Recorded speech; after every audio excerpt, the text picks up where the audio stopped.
The chair is calling the J back to order at 2 p.m. GMT plus 8. The first order of the day is the roll call of member organizations. Isham.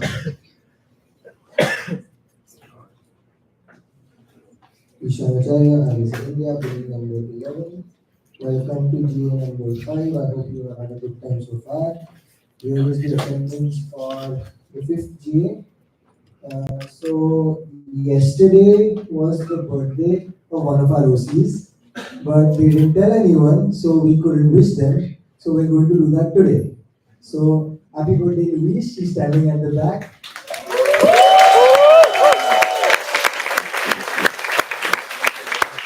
I would like everyone to say happy birthday in your language, starting with IBSA China.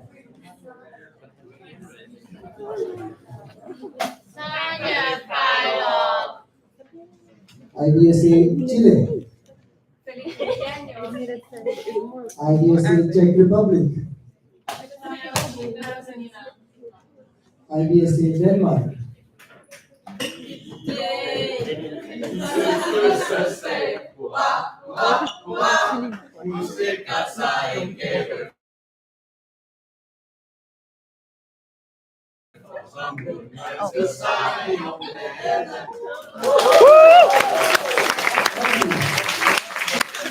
IBSA Germany.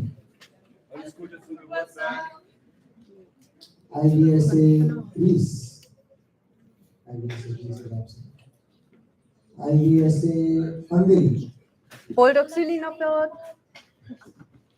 IBSA India.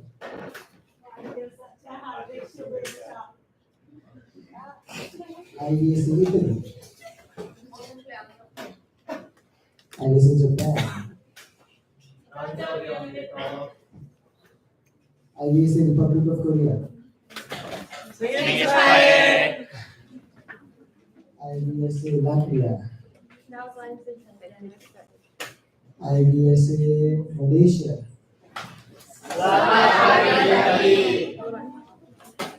IBSA Morocco.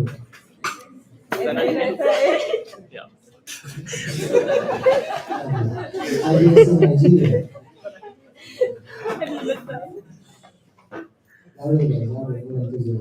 IBSA Peru.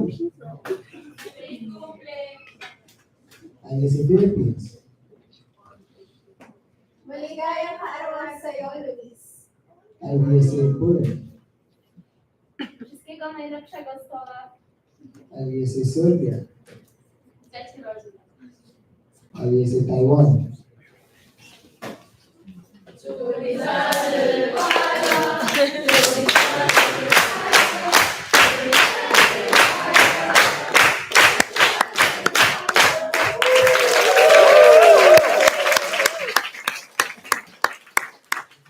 IBSA Turkey.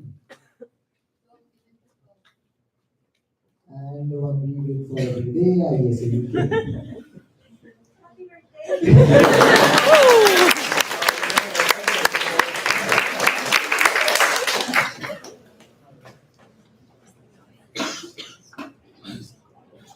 Okay, so we are at 41.67, so we have good.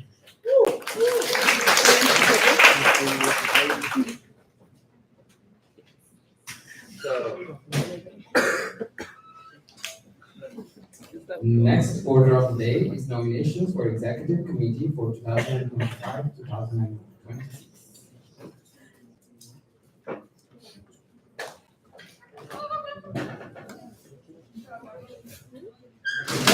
Here you can see the people that have already been nominated. So, is there any nomination for the Executive Committee 2025-2026?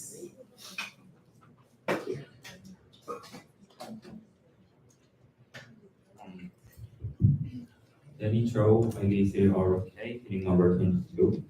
I nominate William Patrick Carr for the committee coordinator of EXCO. Can state their member organization, please?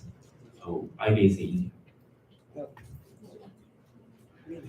The person you've nominated member organization. IBSA India.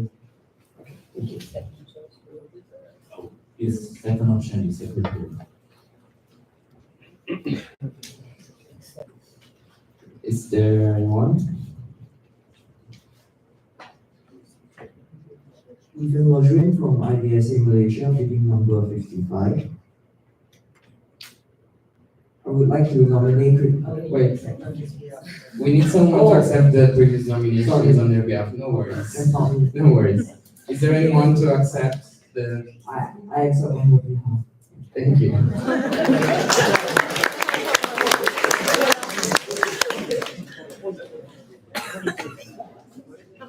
So, is there any other nomination? Ethan Wazrin from IBSA Malaysia, bidding number 55. I would like to nominate Kritika Jamwal from IBSA India for committee coordinator. Thank you. Is there anyone to accept? No problem. IBSA Malaysia, bidding number 80. I accept the nomination on behalf of them.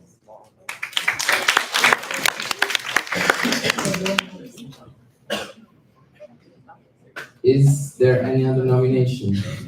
That is? Daria Bacha from IBSA Poland, bidding number 8. I nominate Daniel David from IBSA Nigeria for DAD, and the second option would be trust. Thank you. Is there anyone to accept? Relax. David Darius, IBC Latvia, bidding number 83. I accept on his behalf.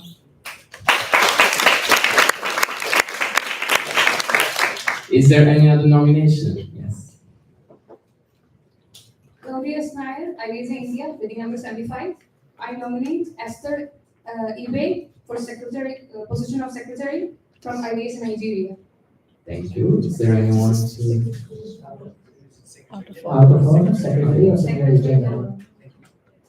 Can you repeat, please? Secretary General. Thank you.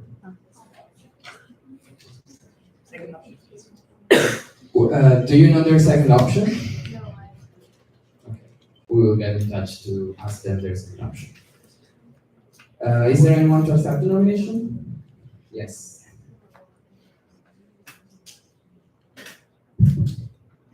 For this one, I will say Denmark, pin number 54, I accept on the behalf. Is there any other nomination? Please be reminded that today is the last day to nominate people for the executive committee. Once the nominations are closed, we'll not reopen. So, with this in mind, is there any other nomination for a position in the executive committee 2025-2026? Seeing none, nominations are now closed.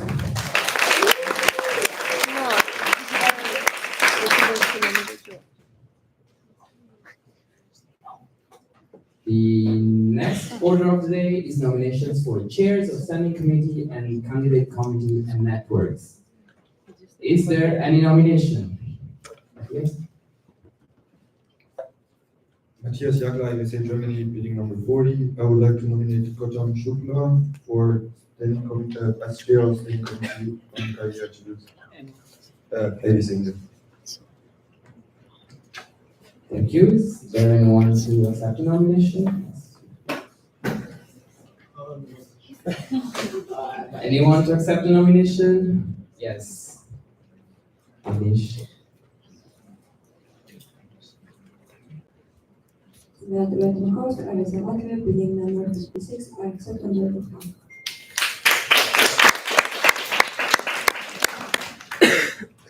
Is there any other nomination? IBSA Malaysia, Chongwei bidding number 26. And I would like to nominate Lezu Shivasi Dan from IBSA Nigeria for the chair of Wildlife and Exotic Network. And this person does not have the second option. Thank you. The second option is only for the positions in the expo. Thank you. So, is there anyone to accept the nomination? Yes. Neha Sunil, IBC India, bidding number 17, I accept on your behalf.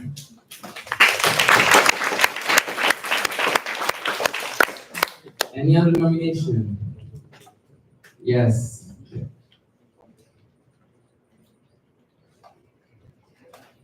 Venezuela, IBC Czech Republic, bidding number 70. I would like to nominate Philip Moro, IBC Nigeria, for chair of Standing Committee on Animal Welfare. Thank you. Is there anyone to accept the nomination on their behalf? Gauri Ismail, IBC India, bidding number 75, I accept on her behalf. His behalf.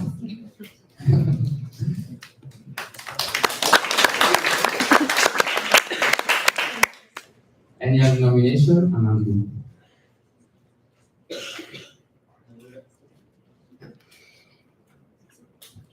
Durataji, IBC India, bidding number 68. I nominate Abubakar Adamu for the position of chair standing in the Federal Attribute from IBC Nigeria. Anyone to accept the nomination?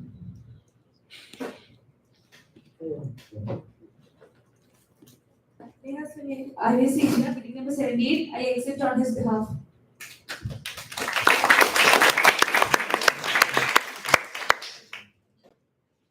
Is there any other nomination for chairs of standing committee and candidate committee and networks, 2025, 2026?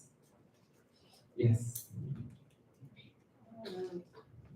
Yeah, also, IBSA Taiwan, bidding number 110, was to nominate Priyada Shini Saratwa from IBSA India for Standing Committee on Veterinary Education. Thank you. Is there anyone to accept the nomination? Yes. Myself, Sanskar Devkar from IBS India, bidding number 23, I accept on their behalf.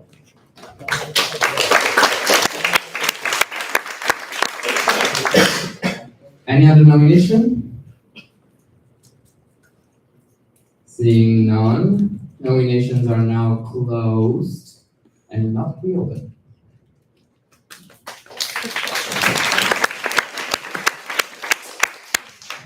The next order of the day is nominations for regional representative 2025-2026. Is there any nomination? Agnish. No, Mr. I it's not a nomination, but just wanted to point out we no longer have candidate networks, all of our networks are blocked. Thank you, Agnish. Good point. So, is there any nominations for regional representative 2025-2026?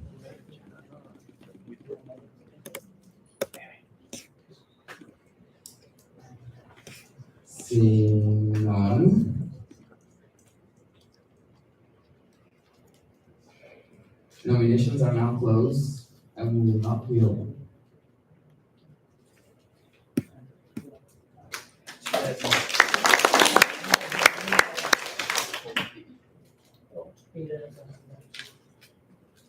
Is there a nomination? Obviously not. Seeing as I'm not allowed to create any personality, there might be number 16. It's just a point of order, I suppose, maybe stating that this seems to be unupdated.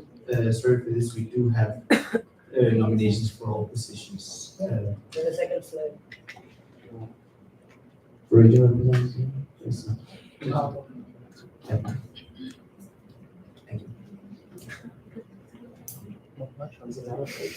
So there's supposed to be a second slide for the original. Like, just for information, like there are each covered, it's fine.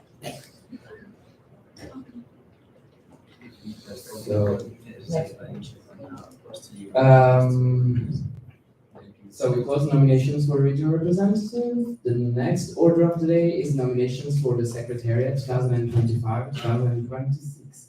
Is there any nomination? Yes, Olivia.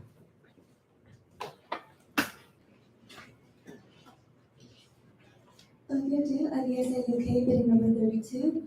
I would like to nominate Analytic Commission from IBSA Serbia. Angekovic, IBSA Serbia, bidding number 86. I accept. Is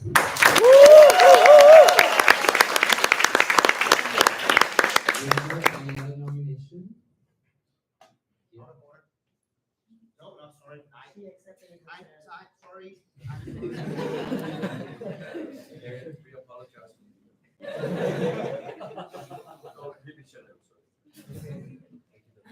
Aaron Ko from IBSA China, bidding number 88. I'm here to nominate Salma El Filawi from IBSA Morocco as a secretary. Thank you. Nabil?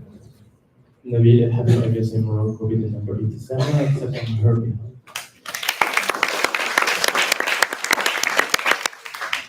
Is there any other nomination? Okay.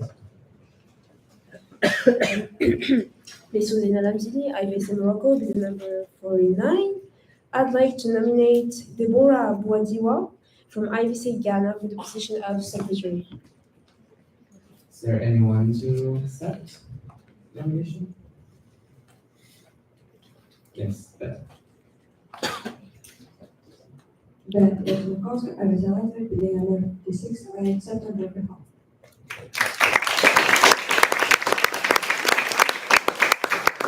Is there any other nomination? Matthias. Matthias Jagla, IBC Germany, bidding number 40. I would like to nominate Nada Phil from IBC Morocco for secretary. Yes, Nada.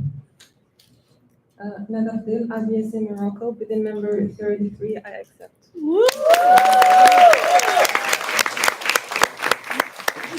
Is there any other nomination?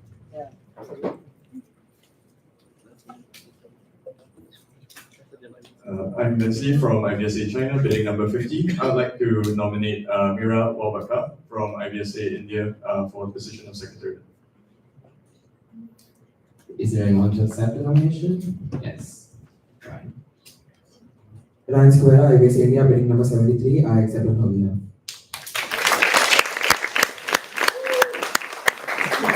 Other nominations? Titilayo. Titilayo IBSA Nigeria, bidding number 1. I'd love to nominate Vendula Ratayova from IBSA Czech Republic for secretary. Yes. After IBSA Czech Republic, bidding number 70. I accept.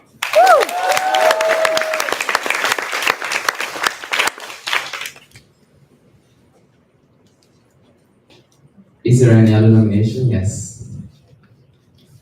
Catalina Ortiz, IBSA Chile, bidding number 64. I nominate Joel Itangiribuntu, IBSA Rwanda for the position of secretary. Thank you. Is there anyone to accept? Last. Pasti IBSA Peru, bidding number 67. I accept on his behalf.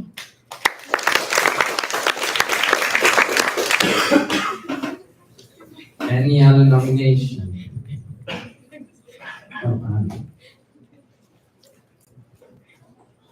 IBSA India, bidding number 68. I nominate Naveen Joseph Vincent from IBSA Hungary for the position. Thank you. Is there anyone to accept the nomination? Yes. Ping Chen Shao, IBSA Hungary, bidding number 90. I accept on his behalf.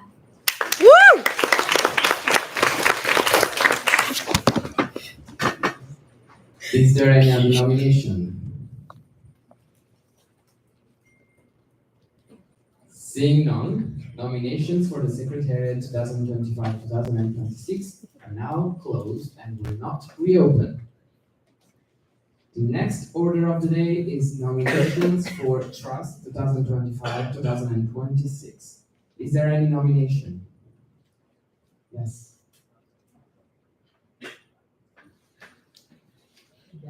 Nikki Beg from IBSC RK, bidding number 9. I nominate Halima Muhammad from IBSC Nigeria as the position of trust.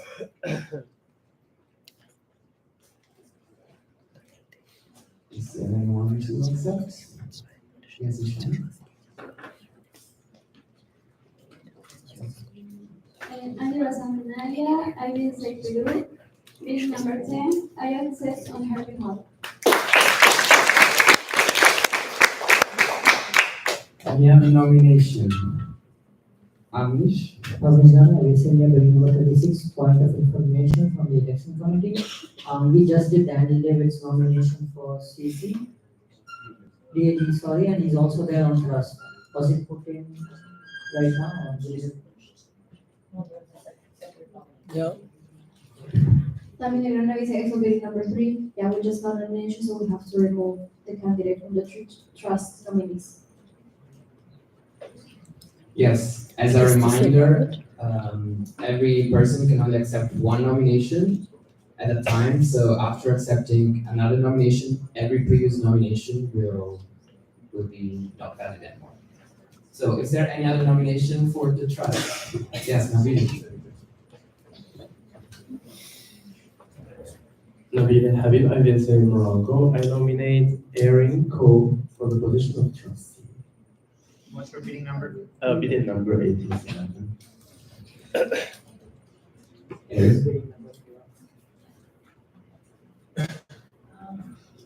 Erin Ko, IBSA China, bidding number 88, accept.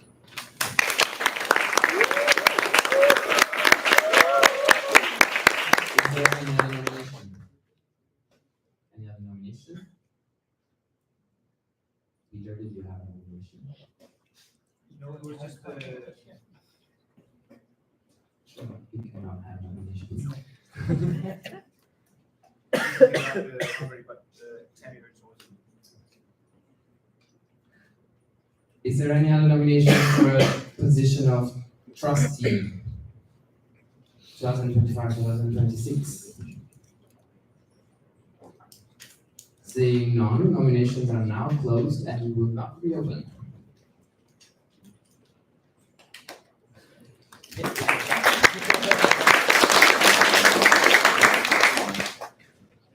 Next order of the day is nominations for the 75th IBSA Symposium 1.5 years from now.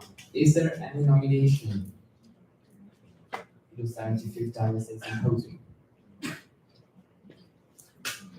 Seeing none, nominations are now closed and will not reopen.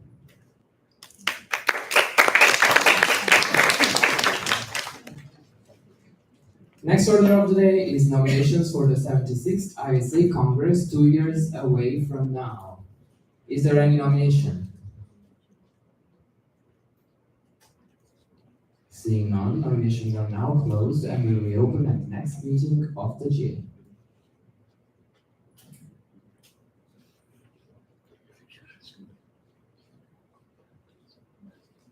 The next order of the day is nominations of the financial auditors.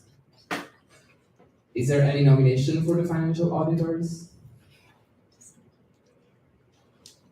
Seeing no nominations, they are now closed and will reopen at the next meeting of the GA. The next order of the day is the vote on the Standing Committee on Annual Welfare Policy Paper on Shelter Medicine. So, if you remember, we presented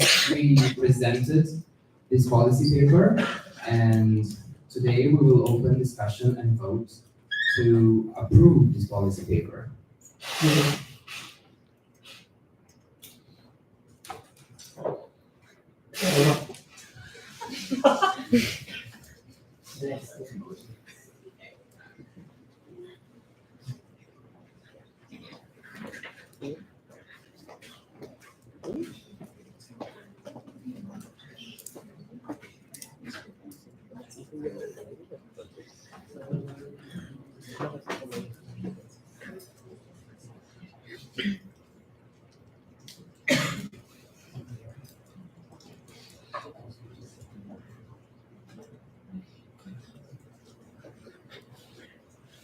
Sayo Ayodele, IBS Nigeria, meeting number 1.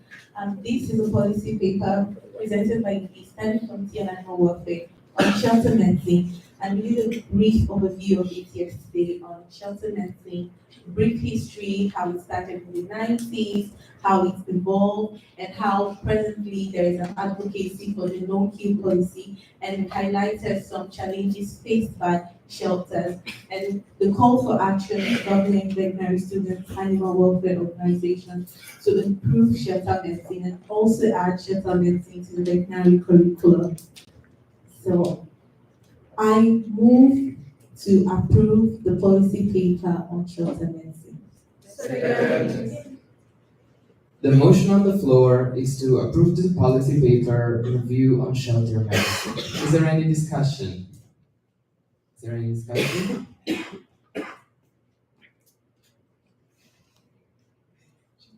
No discussion. Is there any objection on approving the policy paper review on shelter medicine? Seeing none, the policy paper review on shelter medicine is approved.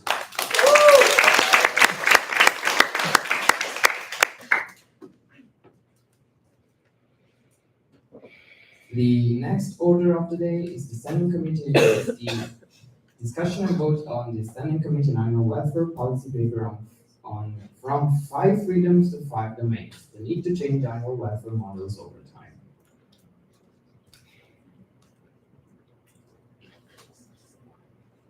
IABC Nigeria, meeting number 1. This is a policy paper from 5 freedoms to 5 domains presented by the Standing Committee on Animal Welfare. And this policy paper is highlighting the 5 domains we have now and the importance of including it into animal welfare assessments and even the veterinary training. So we are all used to the 5 freedoms, the freedom from hunger, freedom from stress, freedom from pain. And now we are advocating that we should include the 5 domains that also includes the behavioral aspect of the animals. This policy paper has some counter arguments and rebuttals and also has a call for action aspect. I move to approve the policy paper from 5 freedoms to 5 domains, the need to change animal welfare models over time. Second. So the motion on the floor is to approve the policy paper, the Standing Committee on Animal Welfare policy paper from 5 freedoms to 5 domains. Is there any discussion? Is there any objection? Seeing no objections, the policy paper from 5 freedoms to 5 domains has been approved.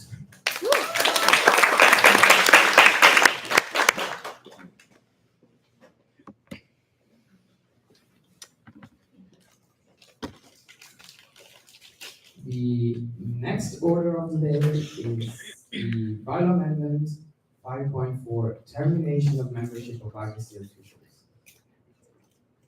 which will be presented by Felix. Thank you. Felix Metzger, IBC Expo, bidding number 69. Hi everyone. I present you a bylaw amendment proposed by Tommy and me regarding termination of membership of IBC officials. So let's have a look what our bylaws say at the moment. Currently, our bylaws state termination of membership of the IBC official, and they describe the situation of resigning at any time from their position, while also stating different scenarios. So in case the president resigns, in case the president-elect resigns, and the post treasurer may not resign, and what happens in case anyone, like any of the officials, is resigning. However, as you can see, like this is everything. If an official is not working towards our goals or behaving bad, or for example, doing damage to the association, so far in our bylaws, there's no way that we can terminate that official from being in their position. So we can either talk to that person and encourage them to resign in that case, but if they object to do that, there's nothing we can do.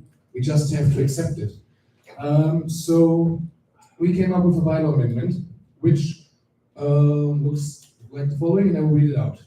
If an IBSA official has failed to perform their duties satisfactorily, and the IBSA Executive Committee has already informed them of his concerns and attempted unsuccessfully to resolve the issue, the Executive Committee may remove the official from their position after conducting a vote with an absolute majority. The affected person has the right to appeal the decision within 14 days with a written email to the IBSA Trust and Executive Committee. Upon receipt of the appeal, an appeal committee shall be summoned, comprising 4 IBSA officials who are not members of the Executive Committee.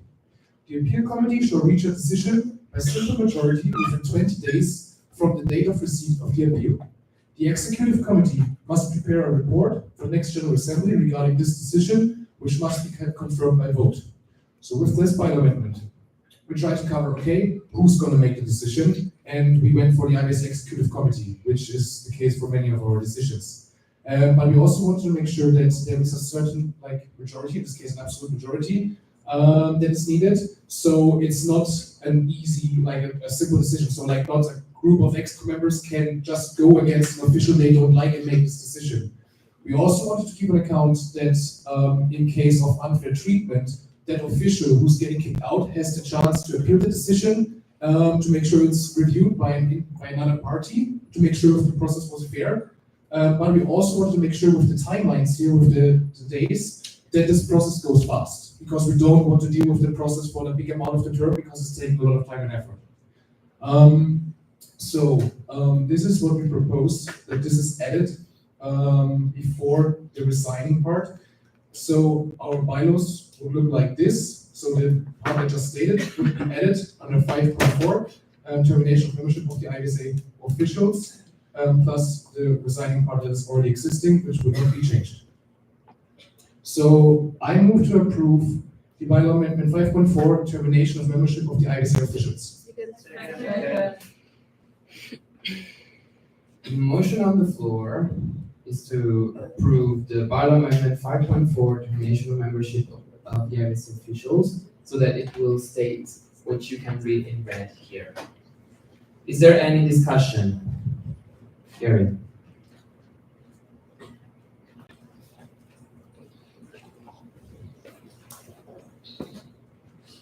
Erica, RBSA China bidding number 88.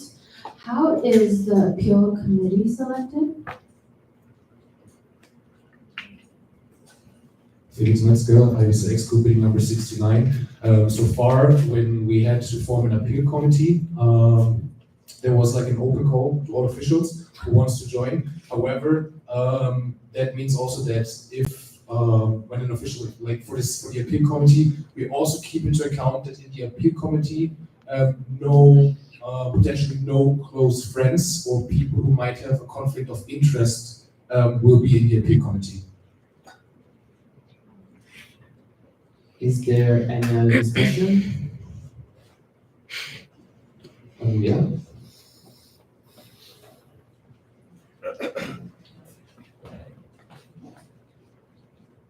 Olivia did IBS in UK bidding number 32. May I ask why the appeal committee comprises 4 people and requires a simple majority when 4 people isn't as an even number means you can reach a 50-50 decision? Can you please repeat the question? May I ask why the number of officials in the appeal committee is an even number? Does this mean that you can reach a 50-50 decision? If I can answer the question, a simple majority is half plus 1. It's not 50-50. So it will be out of 4 people, simple majority is 3 people. Is there any other discussion? Felix? Felix Metzger, IBSA Exco bidding number 69. Just to add on what was said, this is also referring to our code of conduct system, in which when there's an appeal, we also always have 4 members. So we try to keep the same system as the code of conduct appeal committee. Thank you. Peter? Peter Nice Denmark bidding number 16. I believe that this is a good bylaw amendment. I like to support it, but I would also like to consider the option of amending it so that we might take into account that in Expo there can be 2 from the same country, and therefore an amendment along the lines of something like However, given there are two consent countries, an absolute majority is not needed, but just an absolute majority excluding nominees from the same country. This is not a motion to make an amendment, this is, I'm throwing it out there. Is there any further discussion? Agnish? Ms. Gala, Ms. Gala, IVS number 36, I move to amend the bylaw amendment and strike out after conducting a vote with an absolute majority and instead put in after conducting a vote with a 3/4 majority. So the motion on the floor is to strike out an absolute majority to replace it with a 3/4 majority. Is there any discussion? Yes, Avnish? Ms. Gala, IVS India, bill number 36. The reason I am suggesting this amendment is because if there's a member of the IVSA executive committee that needs to be removed, they will also be part of the vote and they will always vote against the removal, so you will never have an absolute majority. So it's better to have a 3/4 majority while the person who the appeal is or who is being removed votes whatever they can or are not part of the vote depending on what the exco decides, but their vote does not affect the 3/4 majority. Thank you. Is there any other discussion? Yes, Peter? Bills, number 16. For clarification's sake, the previous speaker would like to ask if this was, if I heard it correctly, it sounded like it was being said that EXCO can decide whether or not the person being voted on in EXCO can be decided by the rest of EXCO if they get to vote. If this is the case, then the 3/4 majority will vary depending on whether or not this person is included. Then I would think we would need a rephrasing of the Avnish? Ms. Gala, I was saying that bill 36 to clarify my previous answer as well as answer the previous speaker's question. The 3/4 majority is that so that when the executive committee votes on the decision to remove an official, in case that official is part of the exco, they will still vote, but they will, the person obviously will not vote for their own removal, they will always vote against it. So you won't ever reach absolute majority because for absolute majority, you need 8 out of 8 exco saying, okay, we need to remove this person. Which is why this amendment to the amendment has brought up, so that when there's a vote taking place, there needs to be a 3/4 majority instead, so that the removal of the person takes place. Is there any other discussion? Erin? Erico, IVC China bidding number 88. Is the selection of the appeal committee led by a member of the executive committee? Sorry, we're now currently only discussing the amendments of the majority. So we're only discussing the 3/4 versus absolute majority. Once we dispose of these amendments, so we decide what to do with this, we will keep discussing the previous amendment, so the previous motion, which comprised the whole amendment. But we're currently only discussing the 3/4 amendment, which will replace the absolute majority. So is there any other discussion? Yes, Peter. This is Bills number 16. This is part of information. How many EXCO members are currently needed to have an EXCO session where they would vote on such a situation? Avnish?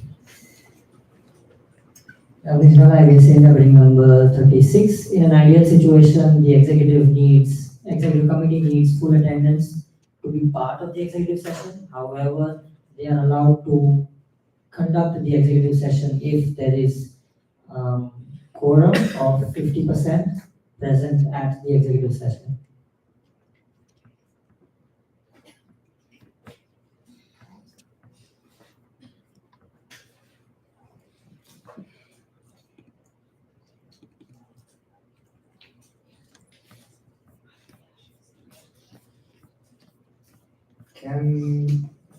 Can you please restate your question again? in 2019, Denmark became number 16. My question was how many members of EXCO would be needed to be present for such a vote? Because given the answer previously given by the previous speaker, it would seem that a 50% EXCO attendance could vote on this. And if there's only 50% of EXCO present, excluding the person being voted on, 3/4 majority now creates a different situation where one person, not the person being voted on, could be against this, and therefore I think we need to debate this further. Yes, Felix? Felix Metzger, IBC Committee number 69. Right now, here it's stated that the executive committee is making the decision, but it's stated that the executive committee may remove the official from their position after conducting a vote with a 3/4 majority. Given that there's not stated within an executive session, but the whole executive committee, that means 3/4 of the whole executive committee, as it's written here. So all, considering all EXCO members.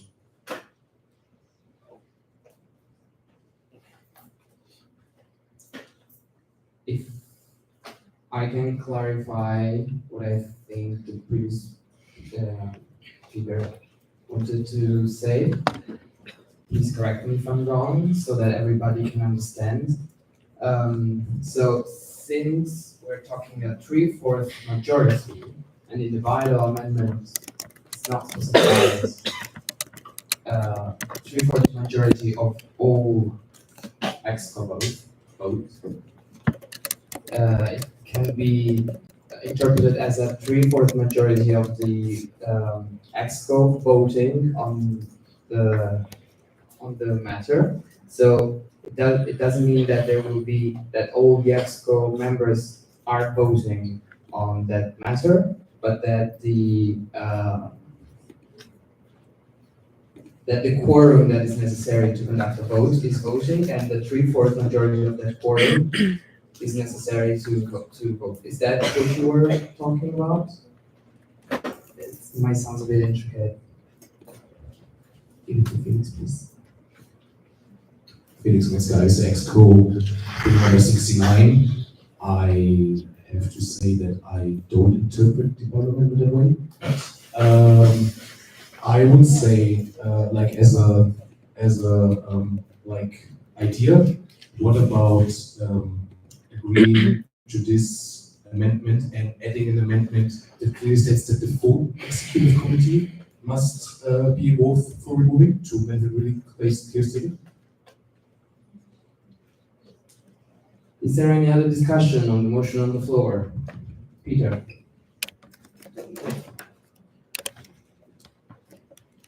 Mr. Namzili, IVC Morocco with number 49. So if the whole executive committee should be present for this voting, if the official is part of the executive committee, so he will still vote he will still be there for the voting?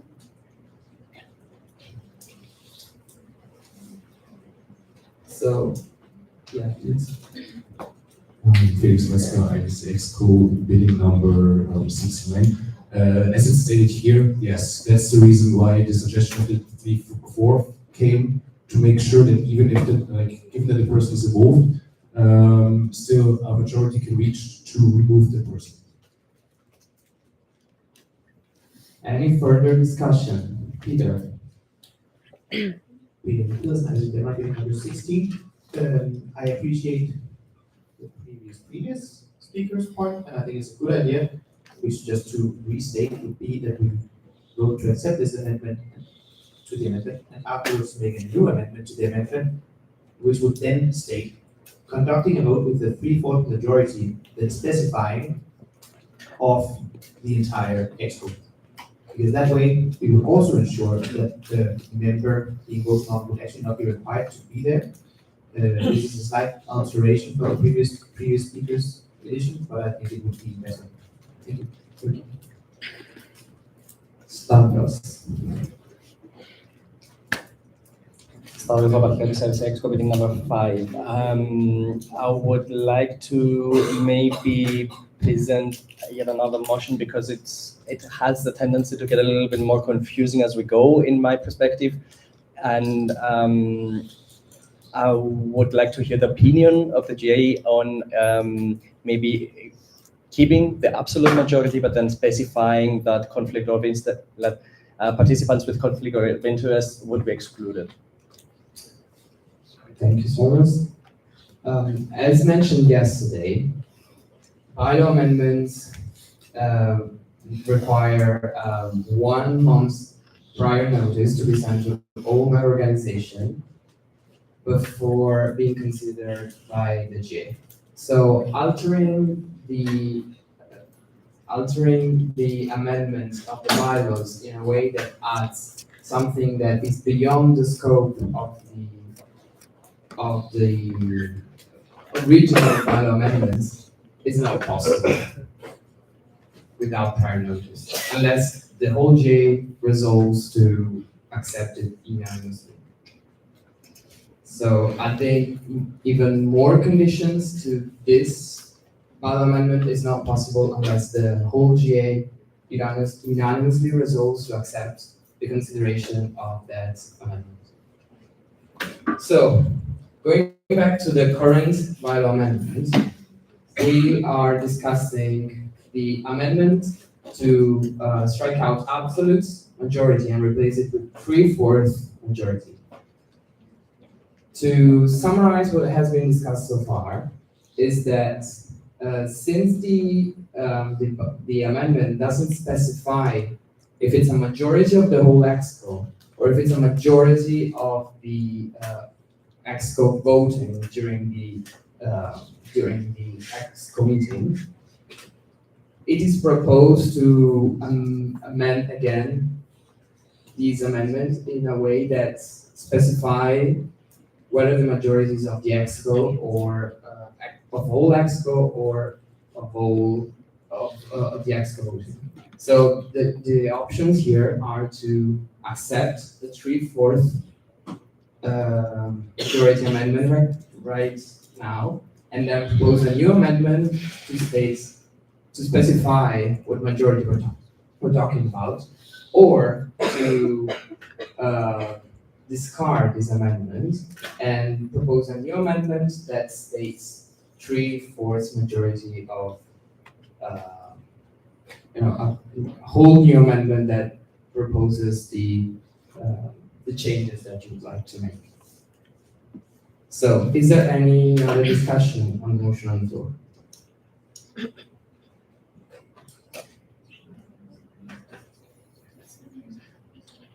Yes.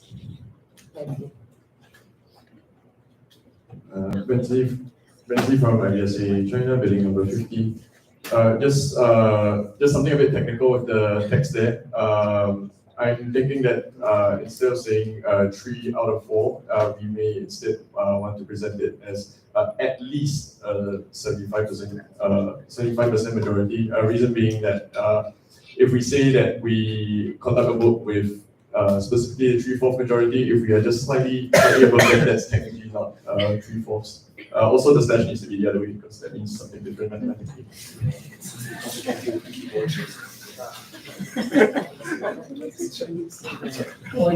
Oh, yeah.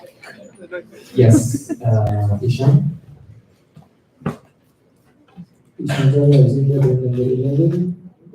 Is what the previous speaker said, would that come as a friendly amendment? So, according to Robert's Rules of Order, friendly amendments are amendments that will increase the chance of an amendment to be accepted, of a motion to be accepted. For several years, we've been accepting friendly amendments without a vote, but it's actually against the Robert's Rules of Order. However, suggestion to correct a typo can be considered as more or less a suggestion to correct a typo, which would be gladly accepted. However, I would like to explain again. So you're suggesting to change 3/4 majority with 75 majority. Is that correct? 75% majority? Benzi from IBSA China, bidding number 50. The most important thing is that we will need to include the words at least, because if we put the word and, it would mean that we have to hit an exact 75%. Stating at least means that we can hit 75% or anything above that.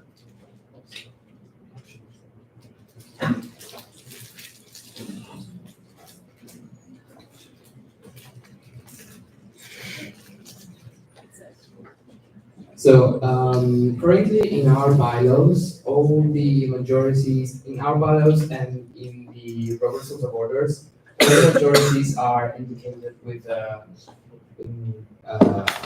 like this, not as a percentage.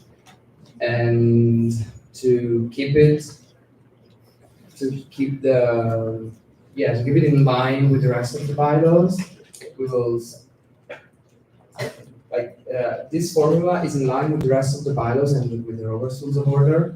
At least is implicit, the word at least is implicit that a 3/4 majority is the minimum necessary to accept, during a vote to accept this. But of course, greater majority can be reached, but at least a 3/4 majority is implicit, that the 3/4 is like the minimum necessary for to reach the scope of the vote.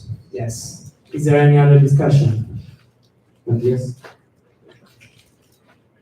Matthias Jagler, IBSA Germany, bidding number 40. I just want to point out that's written with N, for majority, and not with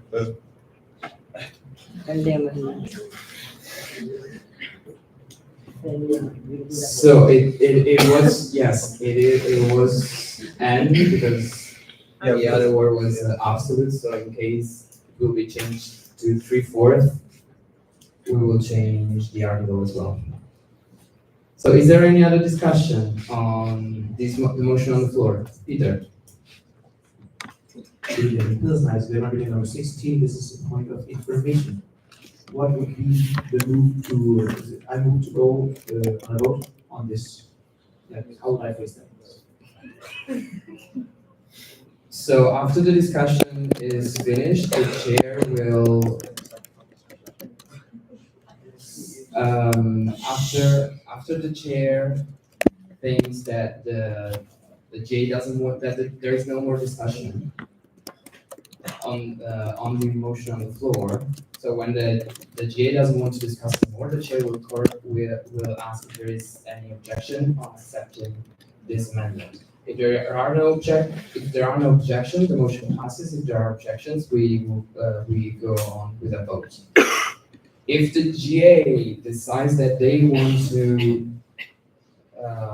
wrap it up and close discussion, someone can move the previous question. And if the previous question is moved, to move the previous question, it means to terminate all discussion and go to a vote. So if the previous question is moved and the GA accepts it, the chair will directly open the vote on the motion. So, is there any other discussion? Is there any objection? The motion, I will restate it again, the motion on the floor is to strike out absolute and replace it with 3/4. So we're currently voting just on that part. So is there any objection on replacing absolute with 3/4? Seeing no objection, motion passes and the amendment is accepted.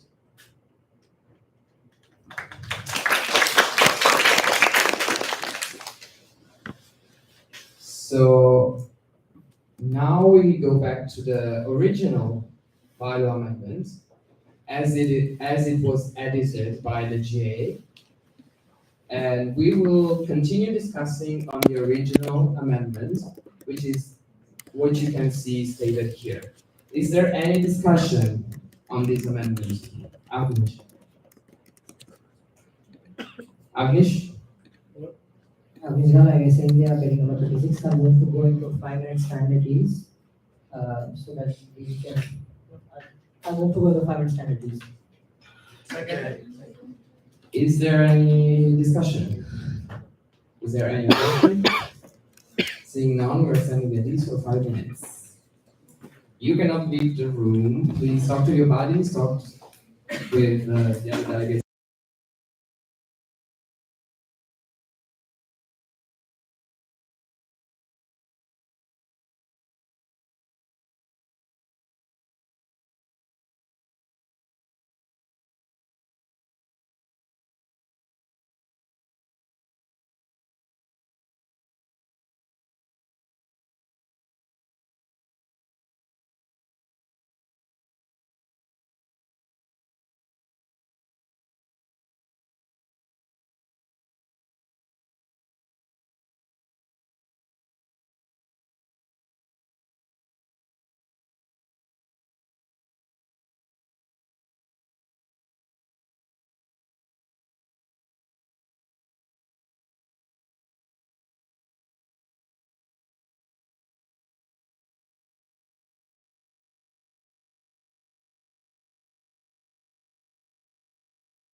We're still sending a list, so if you want to talk to, yeah.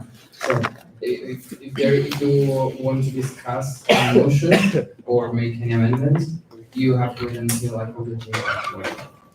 Is it okay? So the chair will call the J back to order at 3:10. June 28th. So, the motion currently on the floor is to amend the bylaws to add this section here. This section was amended by the GA to replace absolute majority with 3/4 majority. So we're now considering this bylaw amendment with the new, as it was amended. So, as a whole. Is there any discussion? Yes.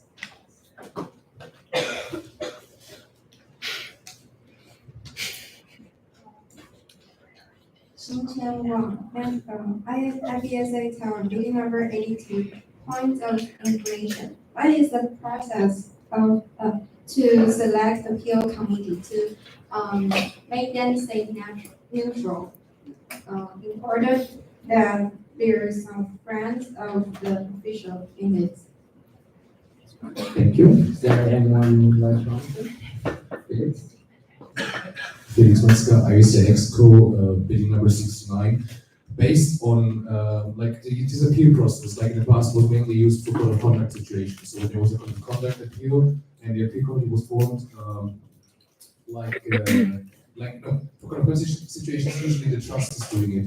So given that the trust is involved in receiving this email, we want to make sure that more officials can be involved. So it's not just the trust reviewing this in order to avoid having a conflict of interest, but all officials, because it's very unlikely that that you can find 4 people who are it's very unlikely that you can find 4 people who are not good friends with the person or not capable of following the procedures and making a neutral decision for the sake of IVC.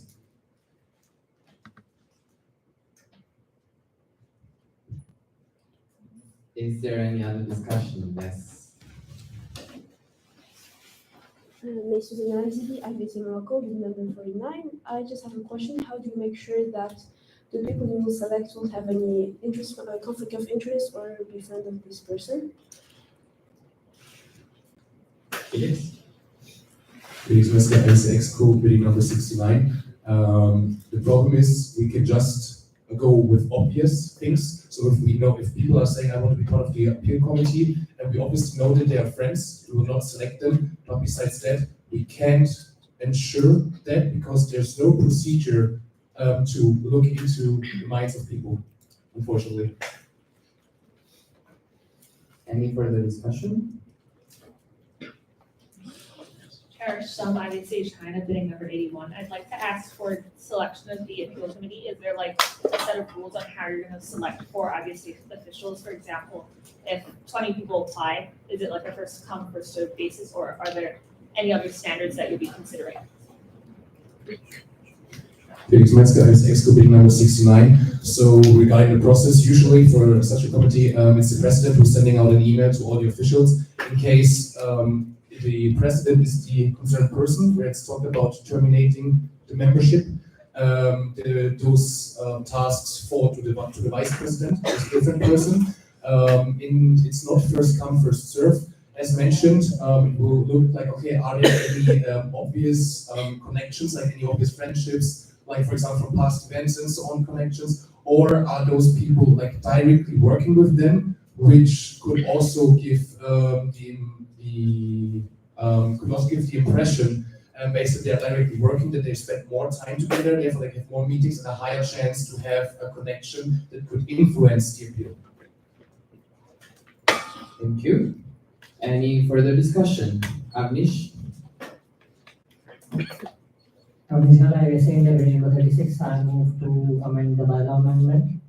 And I would write, after conducting a vote with a 3/4 majority of the full executive committee.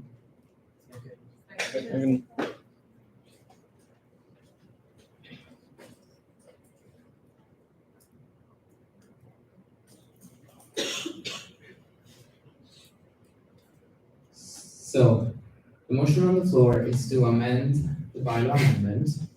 So, to add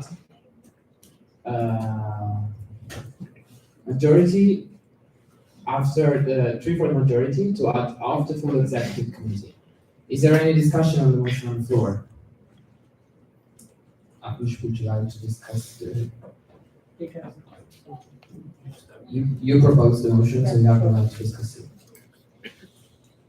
I recently bill number 36. This is being added based on the previous discussion we had for the previous amendment to the amendment. So now what this would mean is that the entire executive committee needs to vote on the removal of the person and have a 3/4 majority. So it is 8 people of the executive committee voting and having a 3/4 majority, a minimum of 3/4 majority to be able to remove the person. However, if it's a person of exco that is being removed, so that means at least one vote in the voting of removal will go against. That means you will not have an absolute majority, so you still have a possibility of a 3/4 majority. Now, I know that there are concerns that, oh, there might be 2 friends or 3 friends in the executive committee of the person. So then that is up to those people to be able to vote and decide whether or not they want to keep the person being removed around or not. Because in the end, we are all still friends here. It is just up to us to decide how we want to maintain our professional and personal relations. So now that the amendment has been made, or the amendment might be made, 3/4 majority of the full executive committee means 6 out of 8 exco members need to say yes to the removal of the person. Is there any further discussion? Erin? Erica IBC China bidding number 88. Is it possible if the person who is discussed is part of the expo and he or she refuses to go and it doesn't progress? Is there any discussion? Felix? Felix Mesker, Exco Big 69. If I understand the question correctly, it was asked if there's a chance that with the president, like just extending for this or voting against it, this can like neglect everything, every other decision. But the answer is that, like within the executive committee, the president does not have a higher say than any one of the other exco members. The only additional power that the president has is that in terms of a tie in an exco vote, the president can make the final decision. However, given that in this situation we cannot have a tie because we have a 3/4 majority, this is not possible. So the president can't influence it, or like cannot. Any further discussion? Anish? I recently number 36 to answer the previous speaker's question, which was that if the person being discussed for removal does not vote, does that stop the proceedings of the voting? To answer that, the voting is being done, there's 3 options. That's for, against, and abstain. So their vote technically would be counted as abstain if they refuse to vote on the removal of them.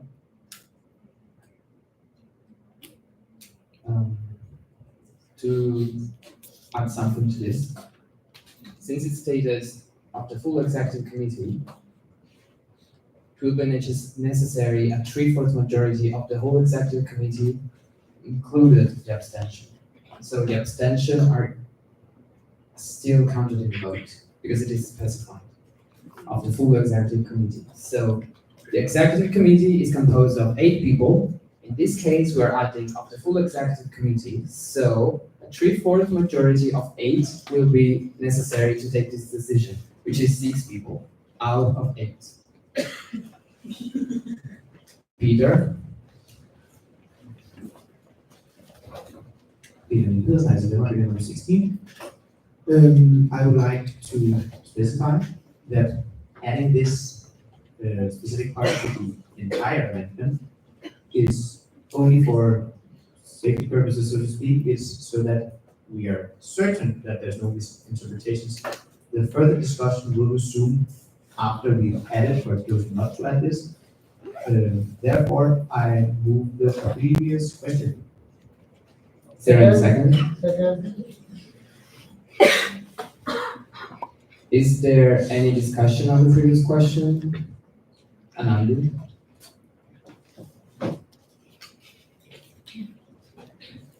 That's why we said it was 68. I have a concern about this and I will add. Can I do that? We're currently discussing the previous question. So, the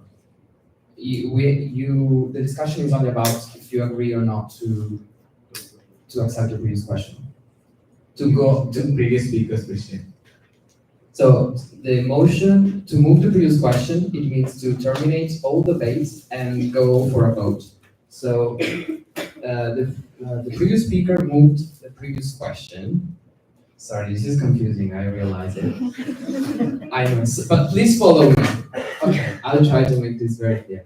So we are discussing this amendment to add of the full executive committee.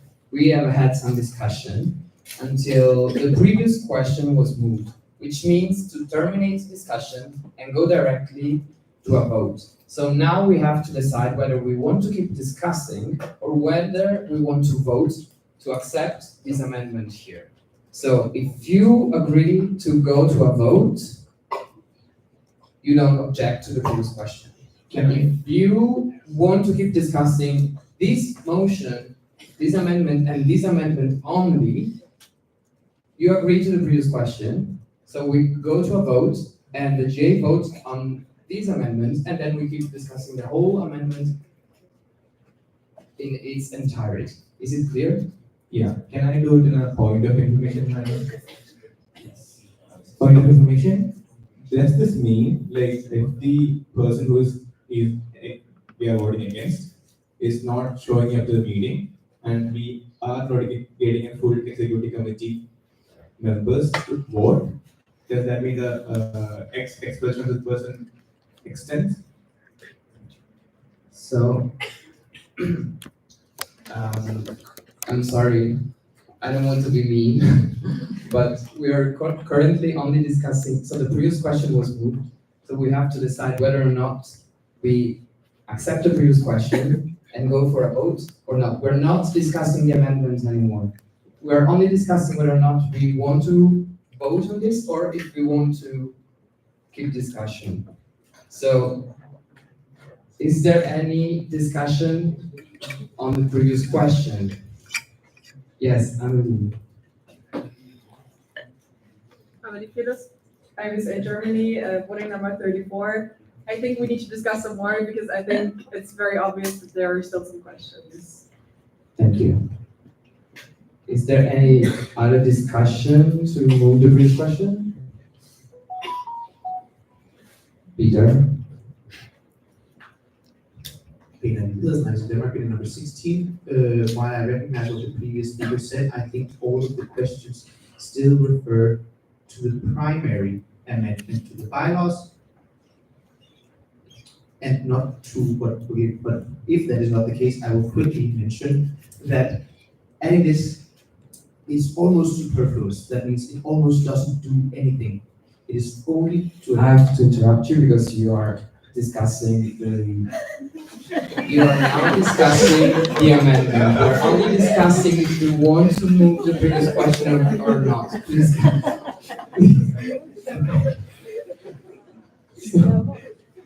So we were discussing this amendment here, and then the previous question was moved, which means close discussion on this amendment.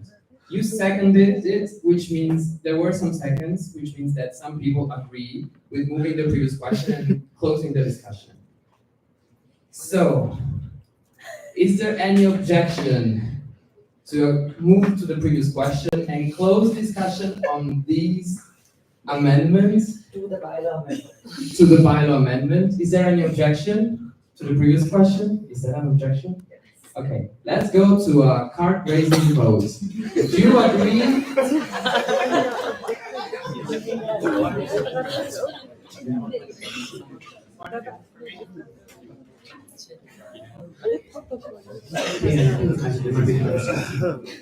Please stay silent.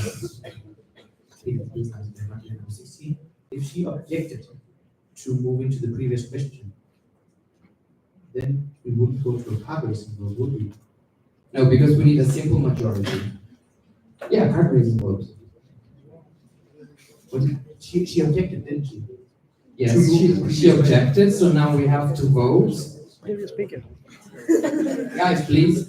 Then I think for the sake of the GA, could you please very simply specify what it would mean to object to moving the previous question and how Yes. that means that we're not going to. Okay, so let's start from the beginning. From the beginning, we were considering a bylaw amendment. Then an amendment to the amendment was moved. So we started discussing the amendment to the amendment. And we discussed it for a while, until the previous question was moved. To move the previous question, it means to request the GA to stop discussing and to go to a vote on the motion on the floor. So the motion on the floor was this amendment here to the amendment. The previous question means let's not discuss it anymore, just go straight for a vote. So now the motion on the floor is to move the previous question, which means do you agree to keep discussion and go to a vote on the amendment to the amendment? I asked if there were any objections. There was an objection. So now we have to vote, the GA have to vote, whether or not they agree to move the previous question. So now you have to take your phone and raise your cards. If you want to kill the discussion on the amendment, to the bylaw amendment, and just go to a vote regarding this bylaw, this amendment to the amendment, you raise the green card. 2 green cards. 2 green cards mean 2 votes in favor. If you don't agree, and you want to keep discussing this, but just this, you raise the red card, which means you're against to move the previous question. I hope so.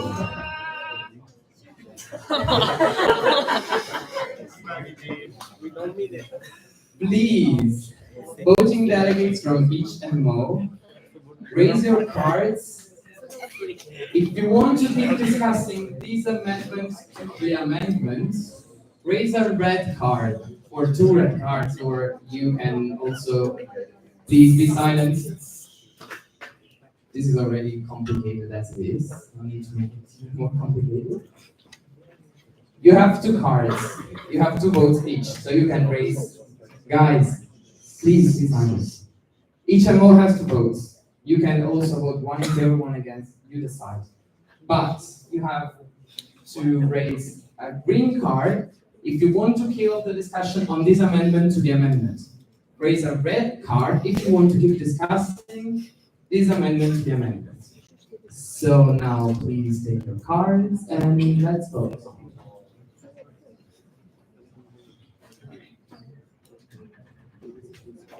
Please, everybody votes.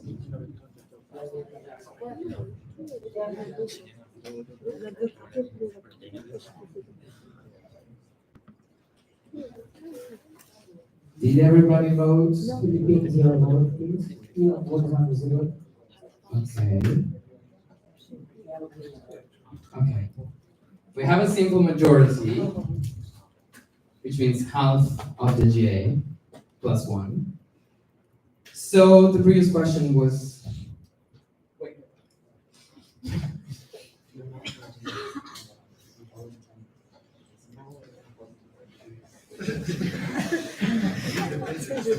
So, this is exhausting. The previous question was moved, you guys agreed, so we're not discussing this anymore. We're now voting on these amendment to the amendment. So if you agree on amending the bylaw amendment to add this part here of the full executive committee, you vote in favor. If you don't agree on adding that part, you vote against. Is it clear? So now raise your cards again. Do you understand?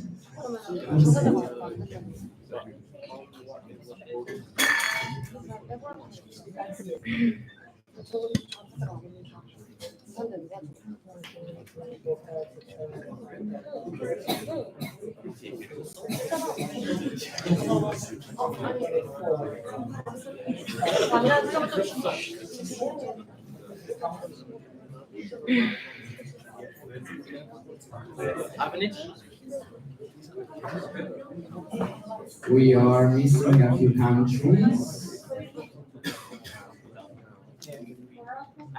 So, wait a second. Which countries are not ready to vote? Raise your hand. Which countries are not ready to vote yet? Because I saw that some countries were not voting.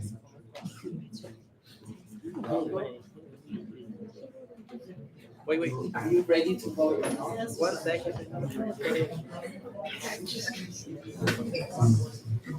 Okay, so now raise your card again, all together. Raise your card, your voting card. Raise your card.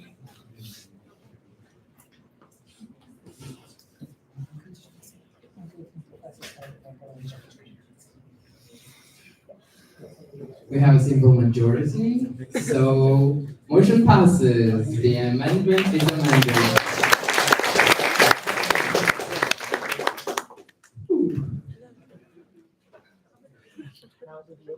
Now, let's go back to the original bylaw amendment as it was amended. Now we're all discussing all of this again. Is there any discussion on the amendment to the bylaws? Yes, Peter. Hi again, Peter Nicholas, I still work with number 16. So I want to raise a concern for this because, in my opinion, the 3/4 majority of the full executive committee was added in order to ensure a case where two people from the same country would be in the executive committee. This, however, now as stated, does not take into account the situation where only one person is from the country that is the person who wants to remove, and that there's no conflict of interest.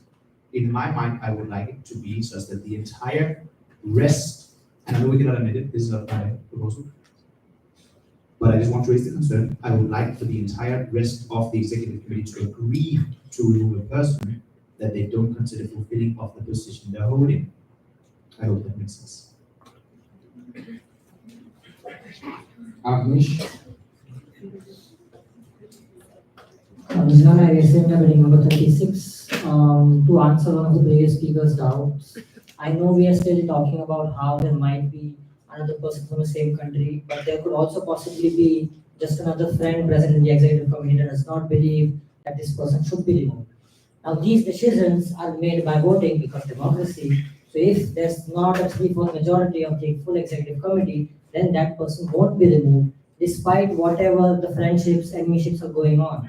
So the exco, despite being, for example, if me and another person are present in the exco from India, but the Indian also agrees that I should be removed or does not agree I should be removed, then we still vote on it. And it is the exco decision. It could very possibly be that 4 exco members are against removal of me. So that just means the executive committee needs to decide internally in itself, despite friendships and miships, whatever, by reaching a 3/4 majority. So, just a reminder to please address the chair while discussing. Is there any further discussion? Yes. Bentley from IBSA China, bidding number 50.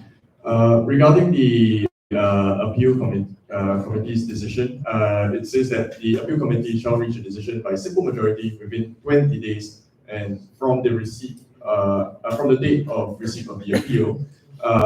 And I have a concern that I don't see a specification of how long this appeal committee has to be assembled.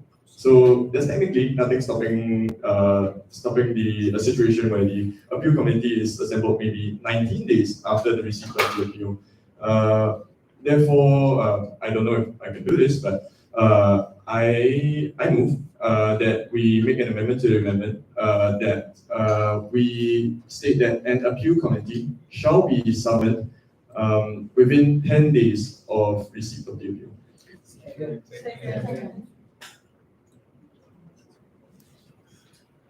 So, the motion on the floor is to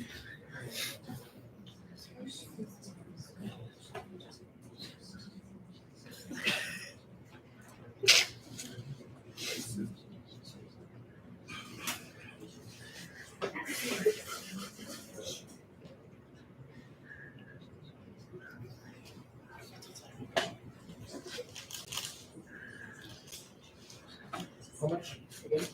10.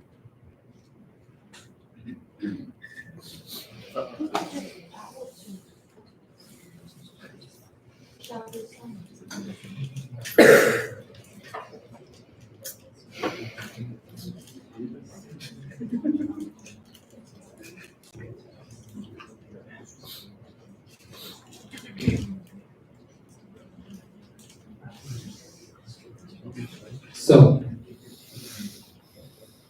the motion on the floor is to amend by amendment to add an appeal committee shall be summoned within 10 days after receiving the appeal. Is that correct? correct? Like if you watch it,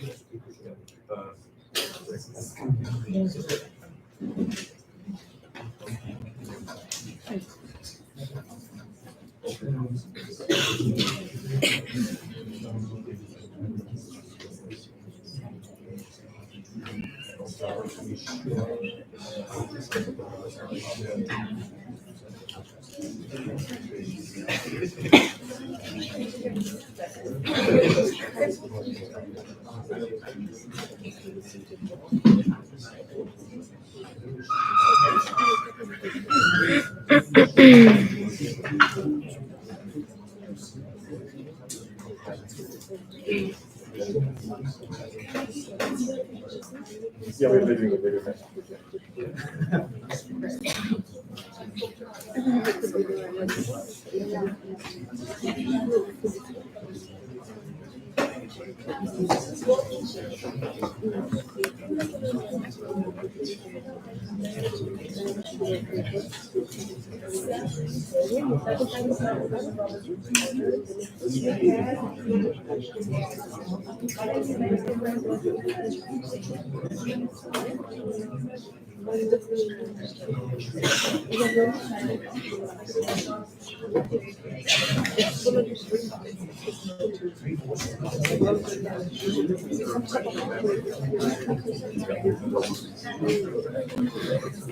So,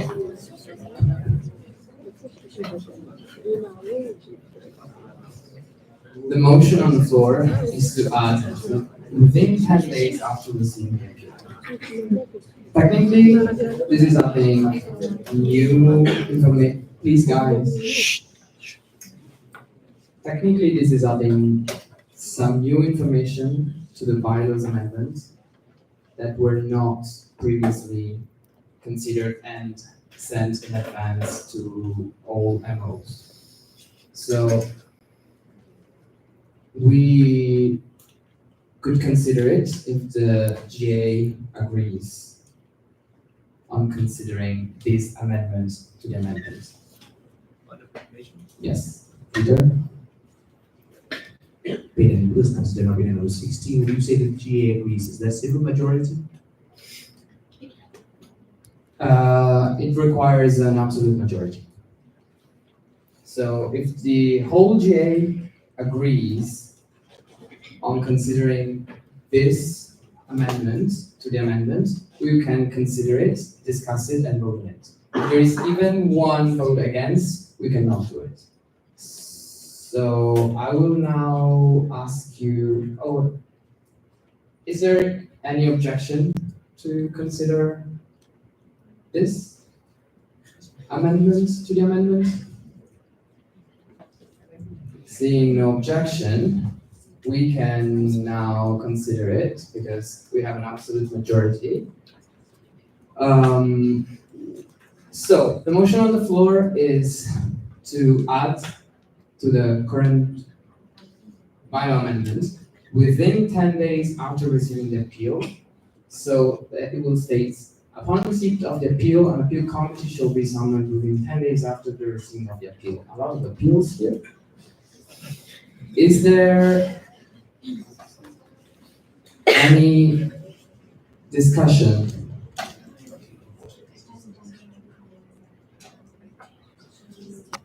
Yes, Congress?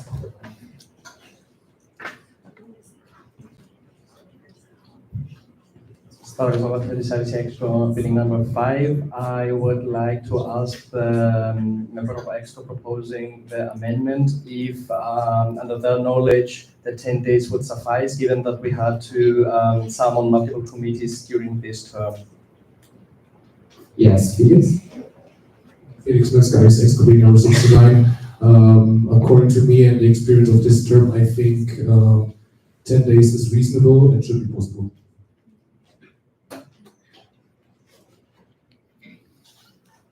Is there any other discussion? Yes. Again, in the UK, bid number 32. I would like to state that I think this amendment to the amendment adds a lot of extra words, like you said, there's way too many appeals appearing, and it just adds a bit of confusion, especially since it already says upon receipt of the appeal, the appeal can be shown something. There doesn't need to be, like, after within 10 days, there doesn't need to be another after receiving the appeal. I think it's starting to get a bit complicated. So would you move to remove this part here? Or to remove from after to here? Is that correct? You would move to remove from after to appeal. Yes. Okay. So can you please move it? I move to remove the words of the amendment between and including after and appeal. Second. Is there any discussion on the motion? So the motion on the floor is to amend the bylaw amendments, the amendments to amend the amendment to the amendment to remove after receiving the appeal. Is there any discussion? Peter?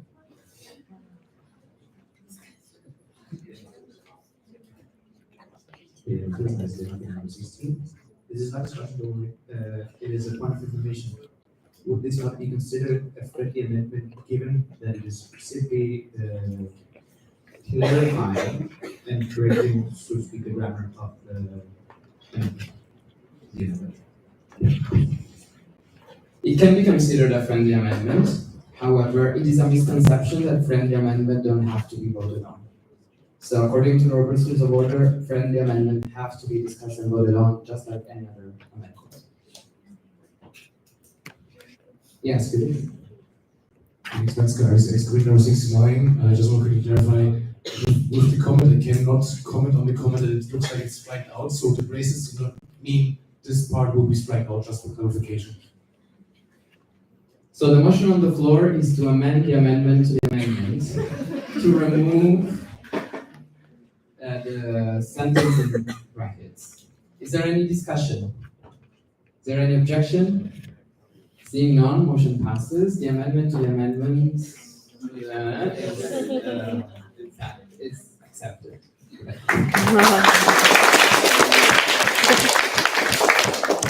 So the motion currently on the floor is to add within 10 days, so that the amendment, the bylaw amendment will state, upon receipt of the appeal, an appeal committee shall be summoned within 10 days, comprising 4 IVS officials and so on. Is there any discussion? On the amendment? Is there any discussion on adding within 10 days? Is there any objection? Seeing none, motion passes and the bylaw amendment is amended.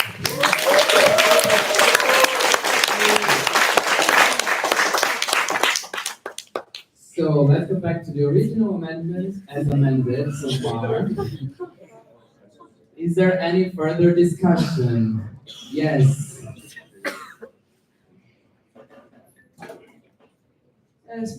from IVC Denmark, bidding number 53.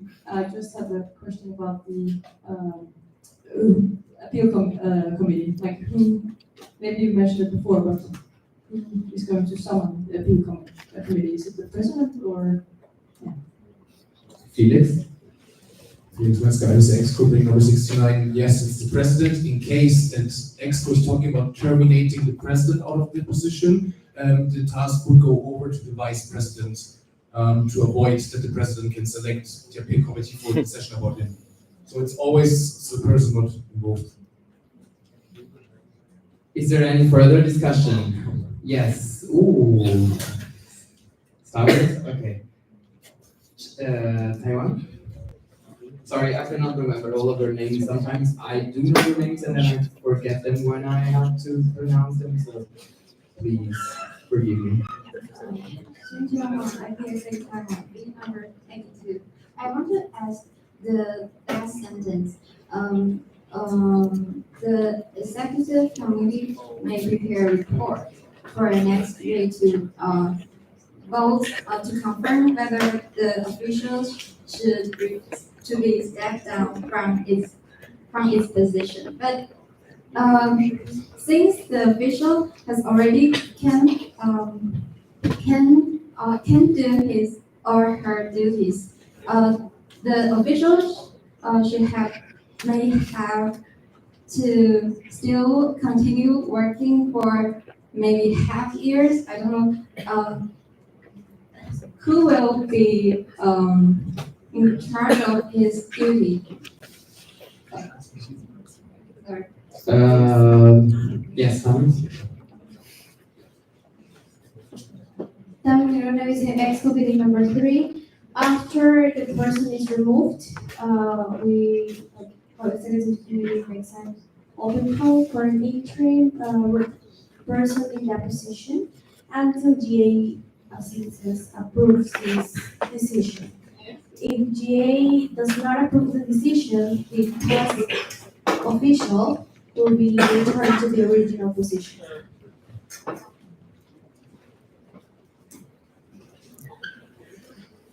Is there any further discussion on the amendment to the bylaws?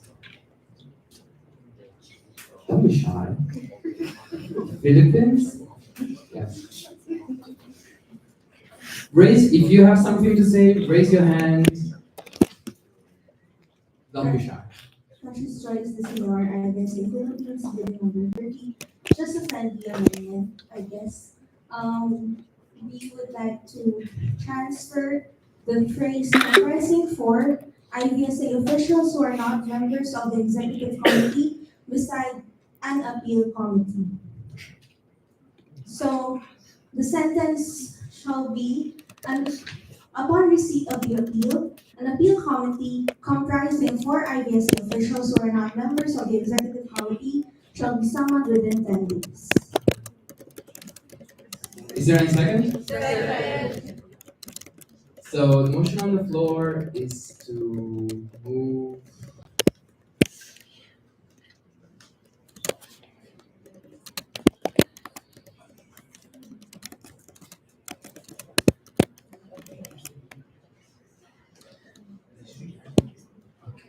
Is this correct?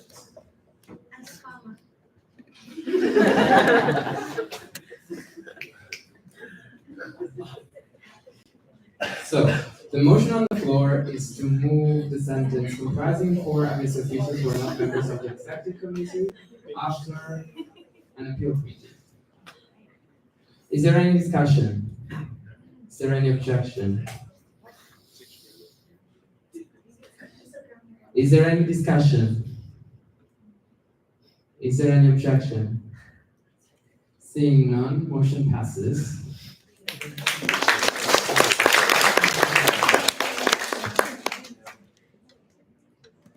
So, the motion currently on the floor is to amend the bylaws to add this section here. Is there any discussion? Stavros? Stavros Lavakedis, IVC Exco, bidding number 5. So considering the addition of 10 days for the summoning of the appeal committee and that given that before the time for deliberations was in total 20 days, and that shortens it to 10 days of deliberations, I would like to move to replace from the date of the receipt of the appeal to replace of the appeal with of summoning. From the date of summoning, yeah. Yeah.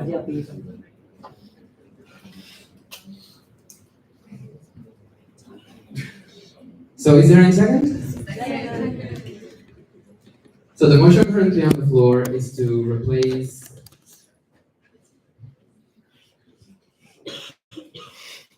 from the days of receipt of the appeal with from the date of summoning of the appeal committee.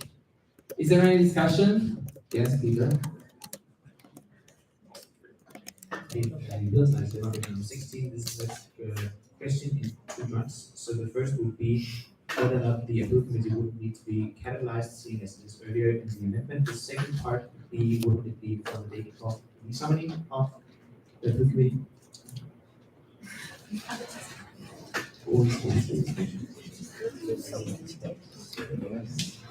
Felix? Alex Wesker, Iris Exco, big number 69. Yes, I think so. So, I guess it's a very good number. But we have to close this.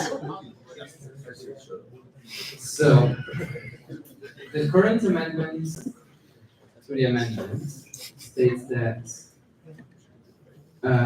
basically the meaning is that the appeal committee shall reach a decision by simple majority within 20 days from the date of summoning of the appeal committee. Please be silent.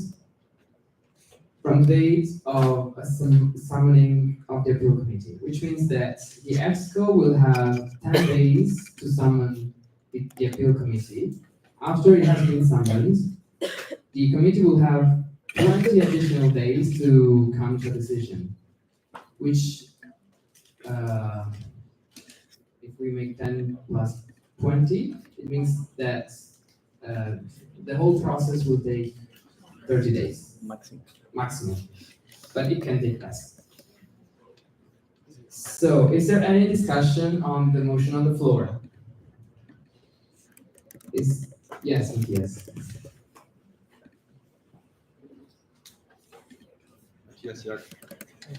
Matthias Young, IBC Germany, bidding number 40. I would just put the A from appeal committee in big and the C from committee in big.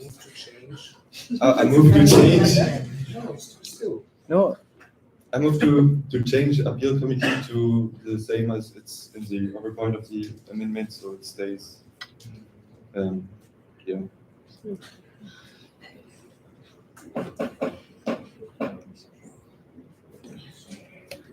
Is there a second? Second. The motion on the floor is to add capital letters to the committee. Is there any discussion? Is there any objection? Is there an objection? Discussion. Is there a discussion? Yeah. Stavros Papathetis, I actually with number 5 to make the whole thing easier. I would move to add of and its. So it would say days from the date of its summoning and remove the of the appeal committee. Yes. So there are currently too many amendments on the floor, which cannot be done. Friendly amendment. So,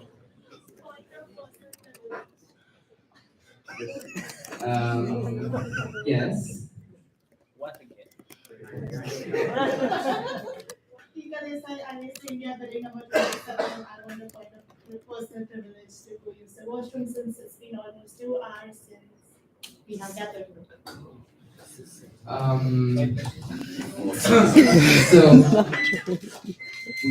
yeah. Thank you so much. But, so, yes, Peter. beginning business night, there might be number 16.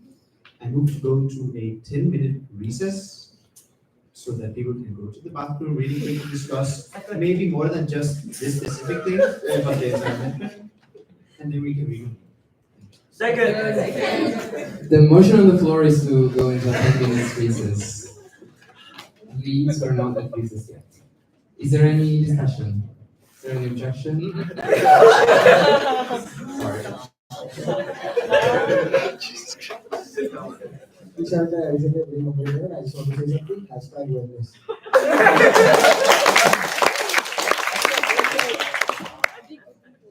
So is there any objection to go into a 10 minutes recess? Are you objecting? Okay.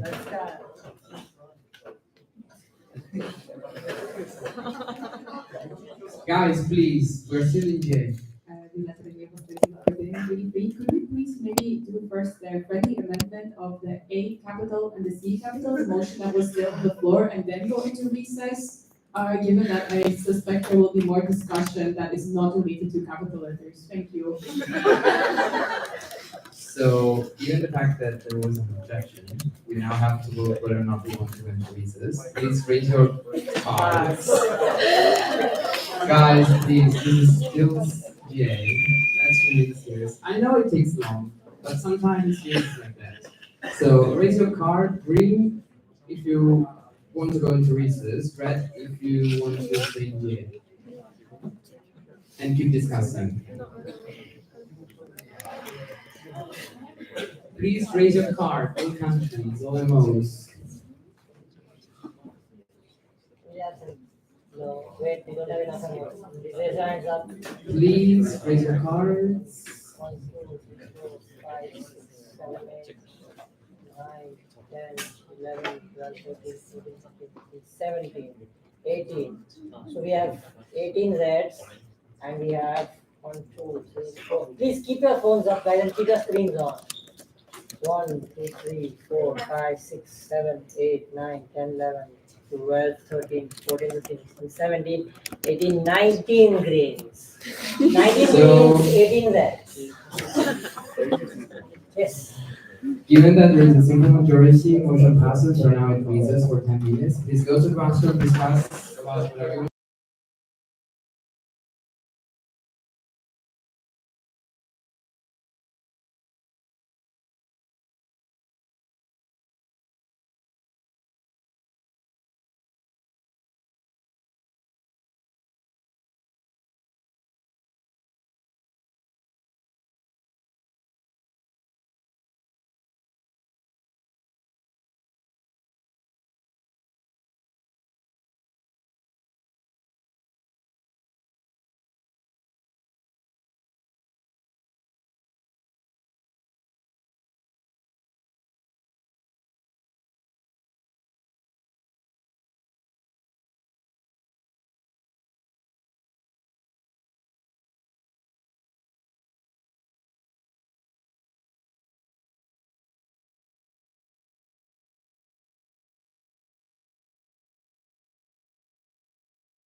The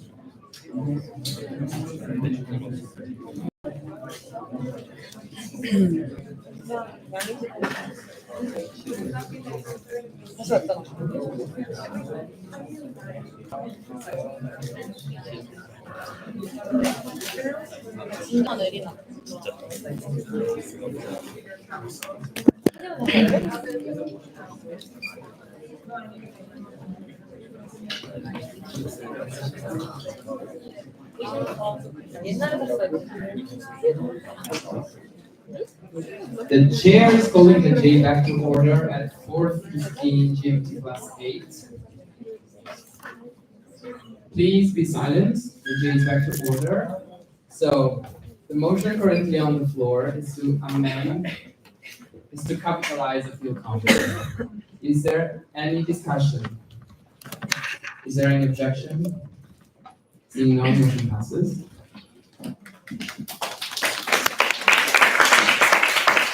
Okay. So the motion currently on the floor is to amend the bylaw amendment to strike out summoning. Strike out receipt of the appeal and add from the date of summoning of the appeal committee. Is there any discussion on the motion on the floor? Yes, Julia.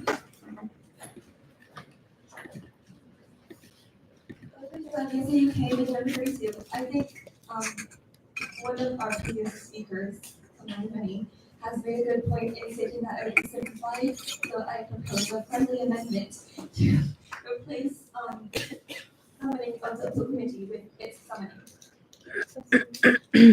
So you move to amend it so that it states it's summoning. Is there a second? Second. So the motion on the floor is to amend the amendment to the amendment to add to strike out of the appeal committee and add its so that it states the appeal committee shall reach a decision by simple majority within 20 days from the date of its summoning. Is there any discussion? Is there any objection? Seeing none, motion passes. So we go back to the original bylaw amendment, and the motion currently on the floor is to accept the bylaw amendment to add this section to our bylaws. Is there any discussion? Violet. Violeta Lewis, I see that we are meeting number 83. I would like to remind my fellow delegates here how currently the process works of resigning an official. So if there is an official that is not functioning well in their role, just so you know, I will rephrase this in my own words, so I'm not citing the bylaw exactly here. If an official has to be removed from their function, the executive committee currently will first try to, of course, solve whatever issue has arisen. In case that is not possible, they will issue a warning letter, which will be sent to the official in case. And they will send in that official warning letter that the official has 72 hours to respond. In case the official does not respond, there is a forceful resignation. In case the official does respond, following meetings will be conducted. So I just wanted to remind the GA about the current way how things are being done. And this bylaw would really make a lot of changes. And it could even be implied that the executive committee will make decisions to remove officials based on their goodwill. Thank you. Is there any other discussion on the motion on the floor? Have you? Nabil Habib Morocco bill number 87. I move to postpone the approval of the bylaw amendment to tomorrow. There is Next to G. to J6. To J6. Do I need to say this? Can you please restate your motion? Yes. I move to table the approval of this bylaw amendment to GA6. Yes, so, To table something means to postpone its consideration without specifying its sorry, let me do it again. So to table something means to put something away from the consideration of the GA, and the time when its reconsideration, the time for its reconsideration is not specified. You postpone it. When you postpone something, you specify when you are going to resume its consideration. So if you want to postpone it or to table it. Can you please restate your motion? Nabil and Habib, I visit Morocco meeting number 87. I move to postpone the approval of the bylaw amendment to GA.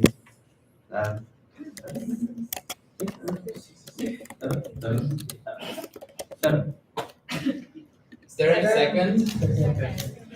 The motion on the floor is to postpone the consideration of this bylaw amendment to GA7. So we will not discuss it anymore. We will close discussion on this bylaw amendment and we will resume it on GA7. Is there any discussion? Yes, Nabil.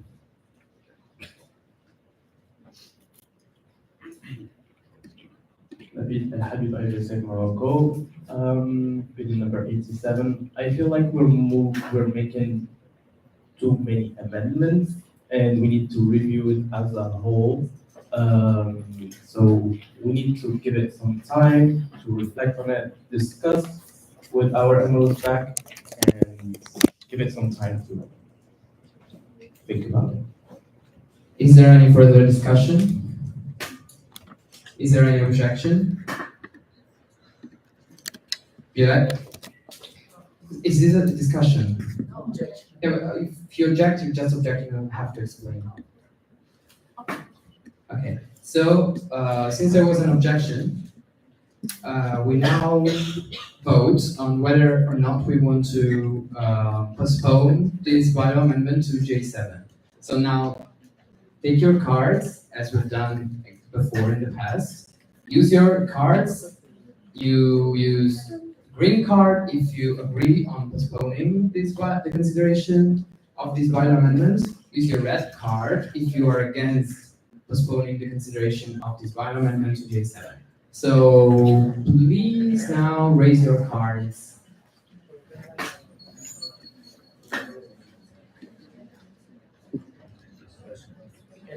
So once again, if you want to postpone the consideration of these amendments, yes, if you want to postpone the consideration of these amendments to J7, raise a green card or two green cards. Or if you want to keep discussing it during this J, raise a red card or two red cards.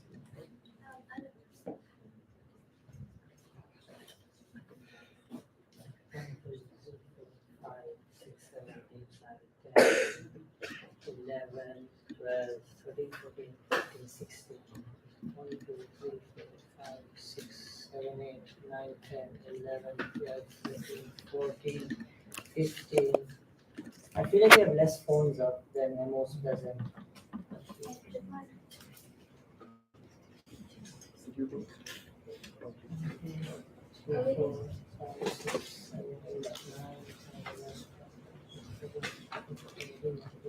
We have 20 almost present? Yes. One, two. You have Italy, your phone. 5, 6, 7, 8, 9, 10, 11, 12, 13, 14, 15, 16, 17, 18. 18 greens. We have 4 whites. And we have 1, 2, 3, 4, 5, 6, 7, 8, 9, 10, 11. Peru. Okay. 12, 13, 14. Taiwan.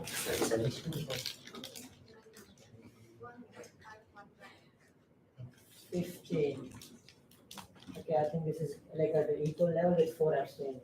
No. 18 green, 4 white and 15. 5 white. Yeah, that's okay.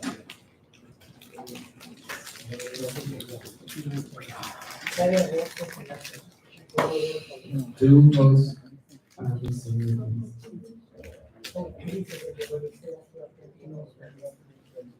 Okay, let's go for a roll call vote very quickly.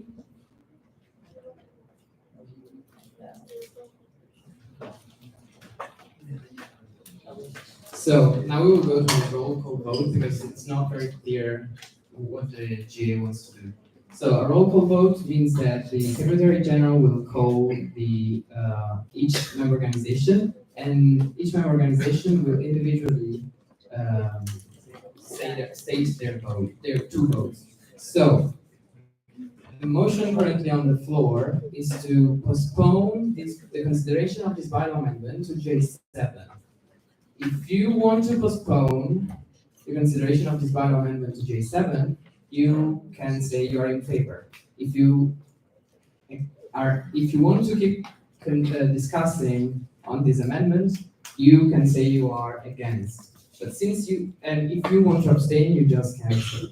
Since you have two votes, you can say 2 votes in favor, 2 votes against, 1 vote in favor, 1 vote against, one vote in favor, 1 abstain. It's up to you to choose, but please state your 2 votes. Is the Secretary General ready for the roll call vote? Yes, like the voting delegate needs to stand up and say. Okay. Just a reminder, green means we postpone and red means we continue discussing it.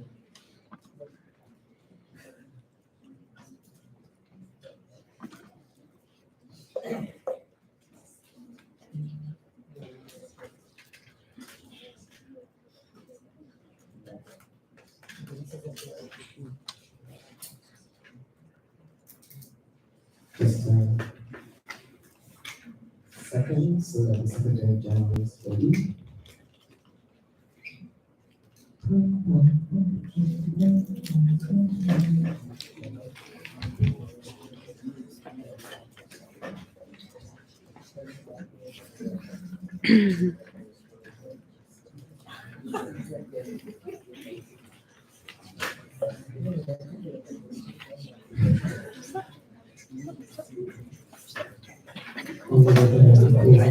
What?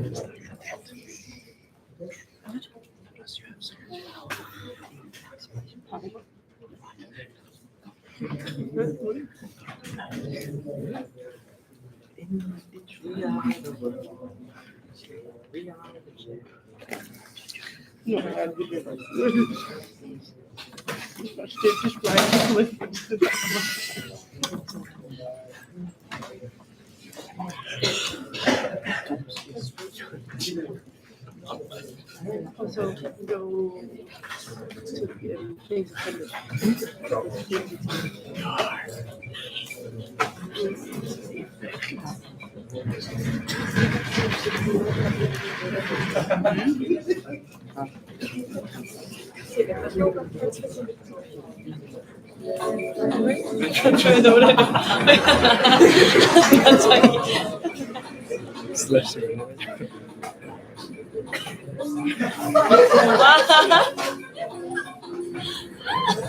Felix, your life.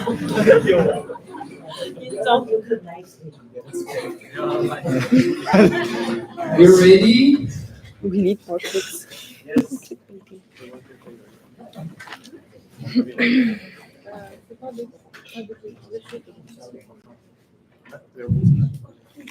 I will restate the question just one last time for voting to postpone this bylaw amendment to J7. Vote in favor if you agree on postponing it, against if you want to keep discussing it. Chanchal Alexandria, building number 11. Please stand up and state your votes like 2 in favor, 2 against, 1 in favor, 1 against, 1 in favor, abstain, and so on. Okay? IVSA China. 2 in favor. Okay, let's do IVSA Czech Republic. Please repeat. Denmark. 2 against. IVSA Germany. 2 against. IBC Hungary, 2 in favor. India. IBC India, 2 against. against. IBC Italy, 2 against. against. IBC Japan, IBC Republic of Ireland, 2 in favor. IBC Latvia, 2 against. IBC Malaysia, 2 against. IBC Morocco, 1 favor, 1 against. IBC Nigeria, 2 in favor. IBC Peru, 2 against. against. IBC Philippines, 2 abstain. IBC Poland, 2 in favor. IBC Serbia, 1 in favor, 1 against. IBC Taiwan, 2 against. IBC Turkey, 2 against. IBC UK. 2 against.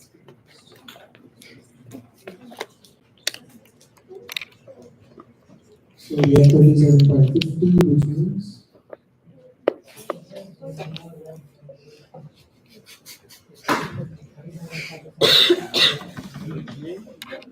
so we have 37.5% in green in favor. So the motion to postpone it does not. Okay. So the motion to postpone the consideration of this bylaw amendment that doesn't pass, so we keep considering this bylaw amendment. So the motion currently on the floor is to amend the bylaws to add the paragraph that you can see here. Is there any further discussion? Peter? Denmark bidding number 16. So I would like to make an amendment to this, but it would require me to speak for more than 2 minutes. Does the GA agree on granting the previous speaker the right to speak more than 2 minutes? Is there any objection? Okay, you can speak for more than 2 minutes. Thank you. So currently, and I want to start all the way back from the beginning because this is going to get a little confusing. I'll try to talk slow. If I'm talking too fast, please make me aware. I can't say this. Currently, it states that we need a 3/4 majority with full executive committee. This takes into account what we discussed earlier with regards to any conflict of interest, for example, 2 people being from the same country. While that is very nice, it does not take into account the situation where we have only people from different countries and no conflict of interest. I would wish, if I was in Expo and I were to be removed, that all the rest of Expo agreed to remove me, excluding conflicts of interest or countrymen.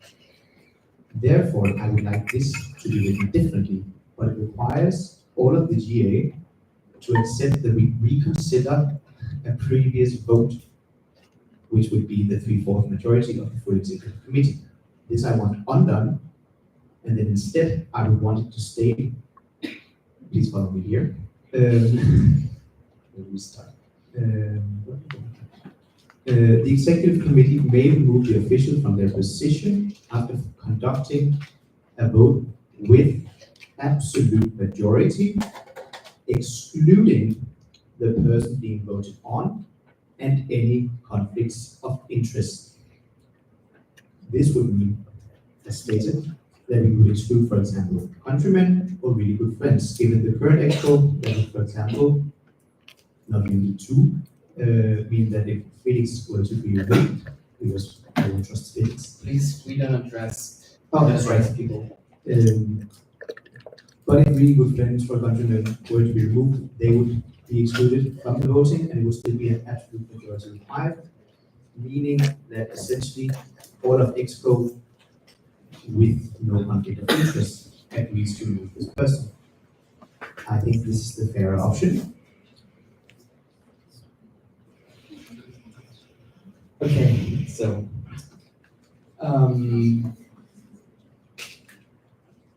let me elaborate a second.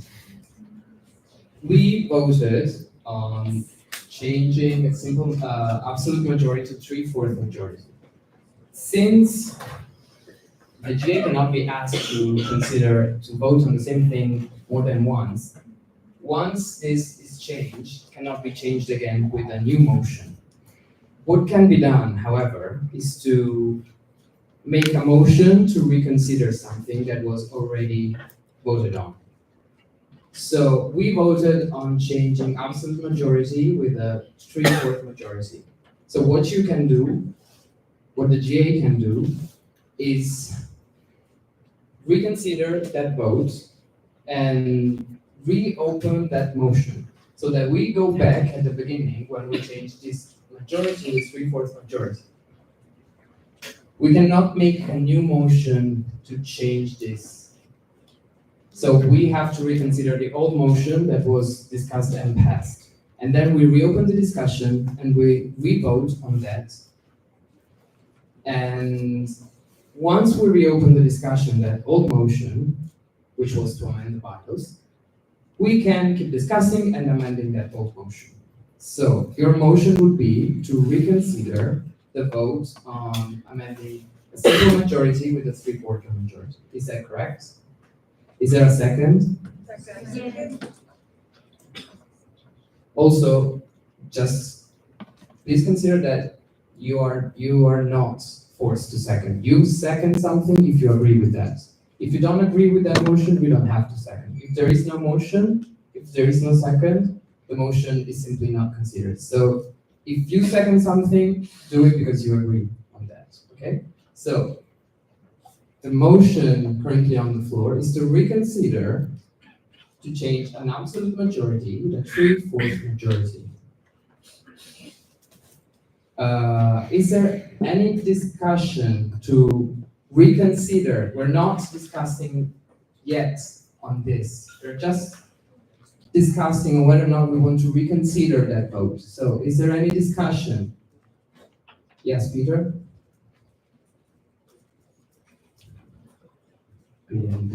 Is it Denmark meeting number 16? Just to be clear, because this was a question raised down here. Just reopening this discussion now, afterwards, the points I made about excluding any conflicts of interest. I will motion to add this later, but we cannot do it at the moment. So I hope this is clear. Thank you.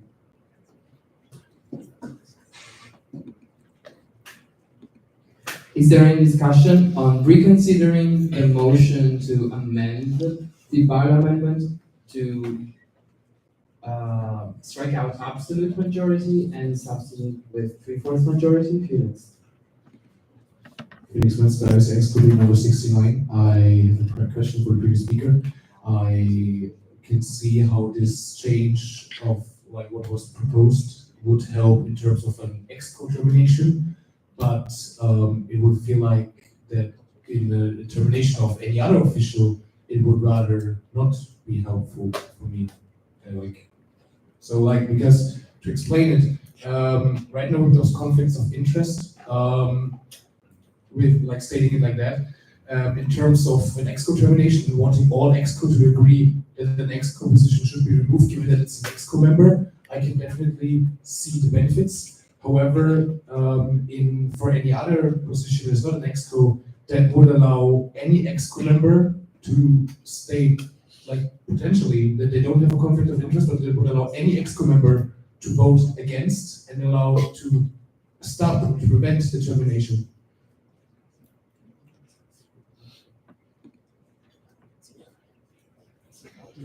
There is no motion on the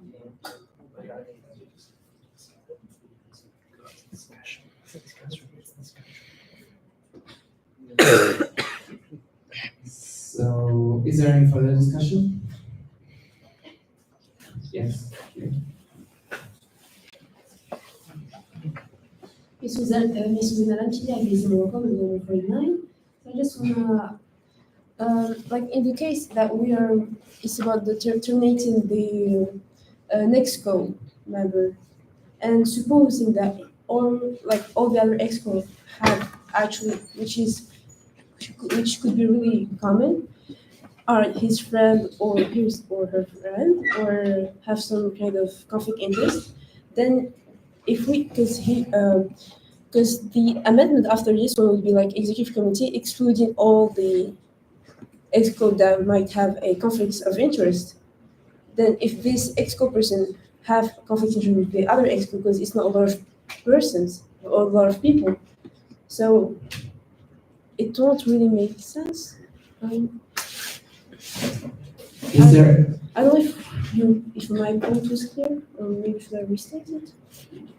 can you restate it? In case that the exco that we actually voting for, it's to terminate his position, if all the other excos have some conflict interest or are his friend or their friend, because it's only like 7 other people. It's very which could be a case. How would the vote be conducted? So, I want to just remind that right now, we're only discussing whether or not we want to reopen the discussion. We want to reopen the discussion on changing the 3/4 majority to absolute majority. So there is no motion yet on the floor to add conflict of interest or whatever. We're only discussing about whether or not we want to reconsider the old vote for the motion to change an absolute majority to a 3/4 majority. So, since the motion currently on the floor is to reconsider this vote and nothing else, we're only discussing about this motion. So, to reopen the discussion of this bylaw amendment, this amendment to the amendment that was discussed and voted on 4 hours ago. So this is currently the discussion on the floor. Is there any discussion, any other discussion? Peter? Denmark meeting number 16. I think we should reopen the discussion on this motion, such that we can have this really relevant discussion we're currently having but not allowed to, such that I can address the question of the previous speaker. Is there any further discussion on reconsidering the amendment to strike out absolute and replace it with 3/4 majority? Is there any objection on reconsidering the vote on the motion to amend the bylaw amendment to replace 3/4 with absolute majority? Is there any objection? There are 2 objections, so we are now. There are 2 objections, so we will now vote on whether or not we want to reconsider this motion. We will use a roll call vote. So we will now vote on whether or not we want to reconsider the old motion to amend the bylaw amendment to replace absolute with 3/4 majority. We have already discussed and voted whether or not we want to replace absolute majority with 3/4 majority. The J voted in favor of changing absolute with 3/4 majority. So now the motion on the floor is to reconsider that vote, go back to that motion and reopen the discussion and re-vote on whether or not we want to change absolute with 3/4. This is necessary because once the J makes a decision, it cannot be asked to re-vote on that same decision again with a new motion. So we changed absolute with 3/4. We cannot make another motion to change again absolute because the GA has already voted on it. So the only way to change it again is to reconsider the previous vote, which is what we're doing now. So now we will use a roll call vote, and we will ask you whether or not you want to reconsider this vote, and you want to keep discussing on whether or not we will change absolutely 3/4 majority. So if you agree on reconsidering that vote, you have to say that you're in favor. If you don't want to reconsider this old motion, you vote against. Is this clear? Okay.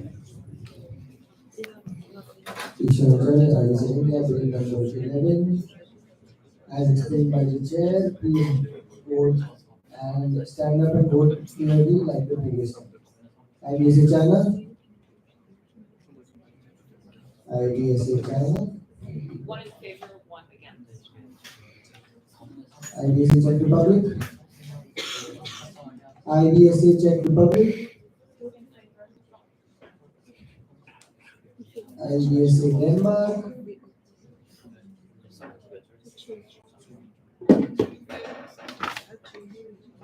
IBSA Germany. One in favor, one abstention. IBSA Hungary. IBSA India. One in favor, one against. IBSA Italy. IBSA Japan. One in favor, one against. IBSA Korea. Two in favor? IBSA Latvia. Two in favor. IBSA Malaysia. IBSA Morocco. Two against. IBSA Nigeria. IBSA Peru. Sorry, did you say one against? Two against. Two against. IBSA Philippines. Two against. IBSA Poland. Two against. IBSA Serbia. One in favor and one abstain. IBSA Taiwan. IBSA Turkey. Two in favor. And IBSA UK.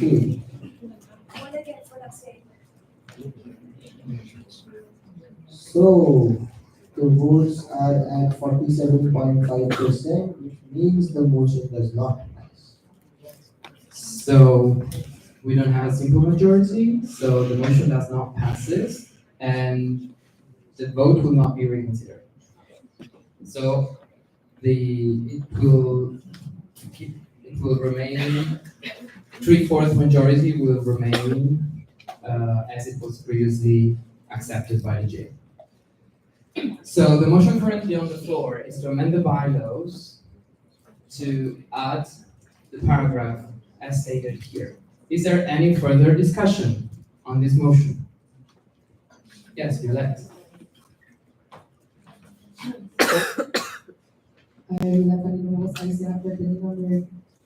83.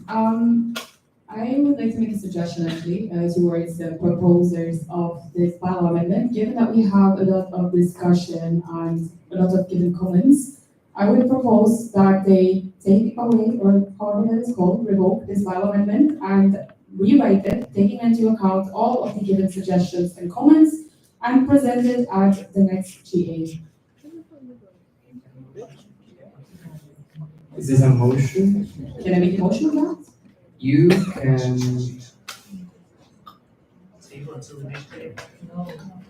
You can make a motion to postpone this motion indefinitely, so that it will be removed from the consideration of the jury. I move to postpone this bylaw amendment indefinitely. Second.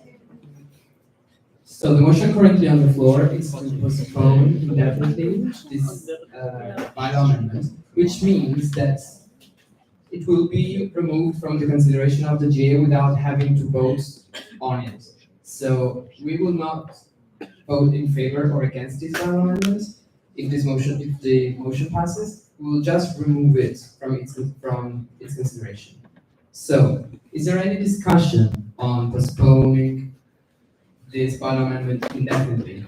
Yes, Violet, she's the proposer, she's the mover, so she can explain. Violeta Rivera was asked about bidding number 83. So among the other things previous speakers have said, I would like to point out one more thing, and I will read it from my screen because I've written it in the exact words that I would like to state it towards the GA. So I would like to point out that among other things that have been discussed by previous speakers, this bylaw amendment can also completely overturn GA elections of the officials by the executive committee simply voting on it and only having to report it to the GA at the next General Assembly, which could take place in 1 or 5 months. That is what I would like to point out. Thank you. Is there any further discussion? Stavros? Stavros of the service exhibit number 5 to reply to the previous speaker's comments. There are a lot of decisions done by EXCO that aren't directly reported because the term is so long and we only have two sessions that make that only possible. And next to that, the GA who votes on the people appointed to are indirectly voting for the opinions of the people when the vote comes. When the time comes to cast a vote, so it should matter who they vote, and by doing so indirectly also cast the vote that or all the consecutive votes that are done during the term. Thank you. Please be reminded that the motion on the floor is to postpone this bylaw amendment indefinitely. So it means that we have to discuss on the motion currently on the floor, not to keep discussing on whether or not we like this bylaw amendment, but we are now only discussing whether or not we want to postpone it indefinitely, which means to remove it from the consideration of the GA. So if you want to intervene, please, your intervention has to be relevant to the motion currently on the floor, which is to postpone it indefinitely, so to remove it from the consideration of the GA. Yes, Amin? Amelie Phyllis, IVSA Germany, bidding number 34. Would postponing the motion actually mean that we could change it, or is it like it stays like this and then whenever we reopen it, like then we can change it? So the motion to postpone it indefinitely means that it will be completely removed from the consideration of the GA, and it will not be discussed again during this session. So it means that it kills this bylaw amendment, and the movers of these bylaw amendments can present it again to the next GA like this, or a different version if they want to keep working on it. But it means that during this session of the GA, this will be removed completely from the consideration of the GA. Is there any further discussion? Yes, Erin. IVSA China, bidding number 88. The reason why that there has been this bylaw amendment is because previous term we have seen a lot of ineffective officials, and their lack of efforts has stagnated a lot of process that we were trying to do in the previous term. And if we were to postpone this bylaw amendment, that means we make this decision halfway through the next term. That's halfway, that means 50%, like five months is almost halfway through the next term, and therefore, that will make, if this problem happens again in the next term, 50% of the beginning of the next term would be ineffective, and therefore, I believe this decision has to be made as soon as possible. Is there any further discussion? Tommy?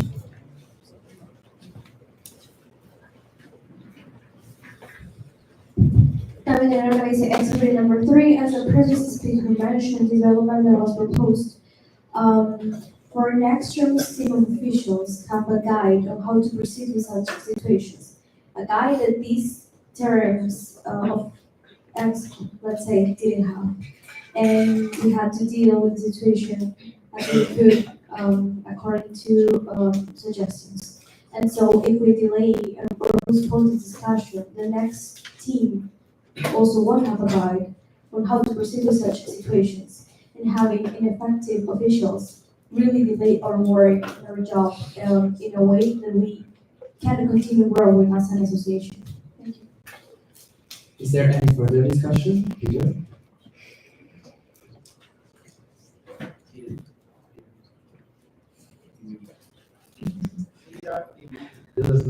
There we go. Peter Nielsen, Denmark, meeting number 16. Please correct me if this is out of order, but based on the fact that the previous speaker who presented the motion stated that this would allow it to overturn GA elections, could this please be evaluated, because this is unfeasible?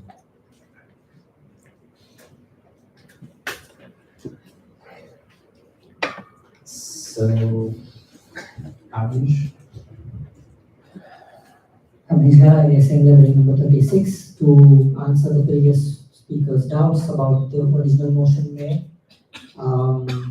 What the person meant by that, the fact that the team of EXCO can overturn the GA elections is that the General Assembly elects the officials of the IVSA to work throughout the term. However, if this bylaw, by this bylaw as it stands, that would allow the EXCO to vote on removal of and replacement of the officials elected during the Congress. For example, the next EXCO could simply decide, okay, we don't like this team of officials, we would like to vote and remove them. So we could do it individually or whatever, by whatever rules there are within the bylaw, and give them power to immediately replace the team of officials or individuals within the team of officials, and not having to report it to the GA until the next session of the GA, which essentially means EXCO power supersedes GA power, which is not the case with how IVSA functions. So, the motion currently on the floor is to postpone this bylaw amendment indefinitely, which means to completely remove it from the consideration of the GA. Is there any further discussion? Yes. Amelie Phyllis, IVSA Germany, bidding number 34. Would postponing it to a definite date, like I think we previously stated GA7, would that mean that it could be changed in the meantime and we could discuss an updated version of this, taking into consideration what the previous speaker said? To postpone it to a different day, it means that it will just postpone the consideration of it as it is written right now to a different day. But during that day, the GA can keep amending, can keep discussing this motion. And it just means that we will not keep discussing it today, but we will reopen the discussion on that motion, on this motion, on the specified day. And I also want to remind you all that the GA agenda has different orders of the day for today and cannot be adjourned until all our orders of the day are addressed. So we have to finish all orders of the day before we can leave the GA. And the GA was supposed to end now. So we still have many orders of the day, so keep that in mind. Is there any further discussion on postponing this motion indefinitely? Yes, Amelie?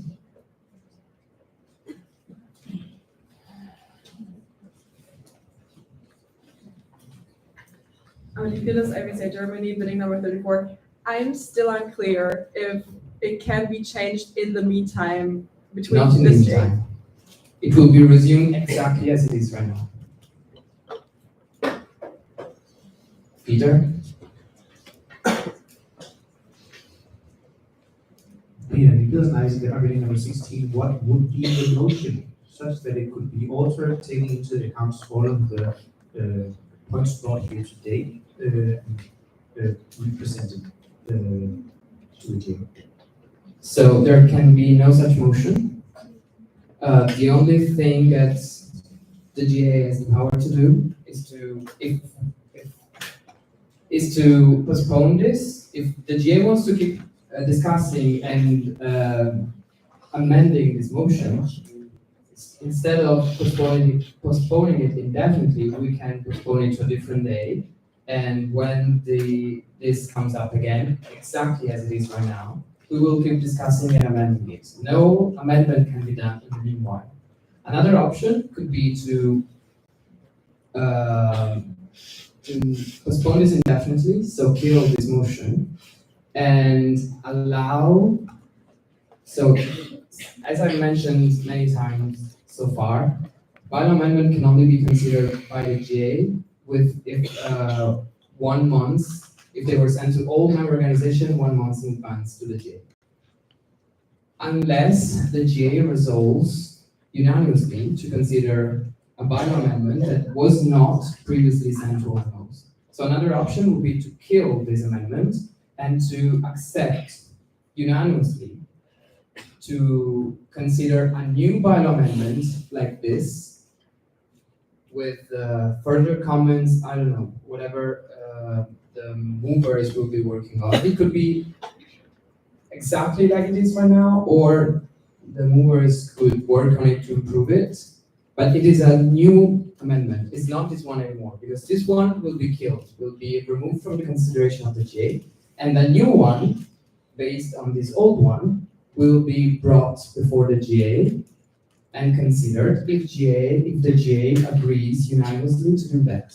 But in that case, as I said, it should have unanimous consent. Otherwise, if there's even one vote against considering the new proposed bylaw amendment, we will not be able to consider it. So these are the two options. If we want to have a different, like if we want to allow amendment to this bylaw amendment. Is it clear? Is there any further discussion on postponing these amendments indefinitely? Titilayo, first.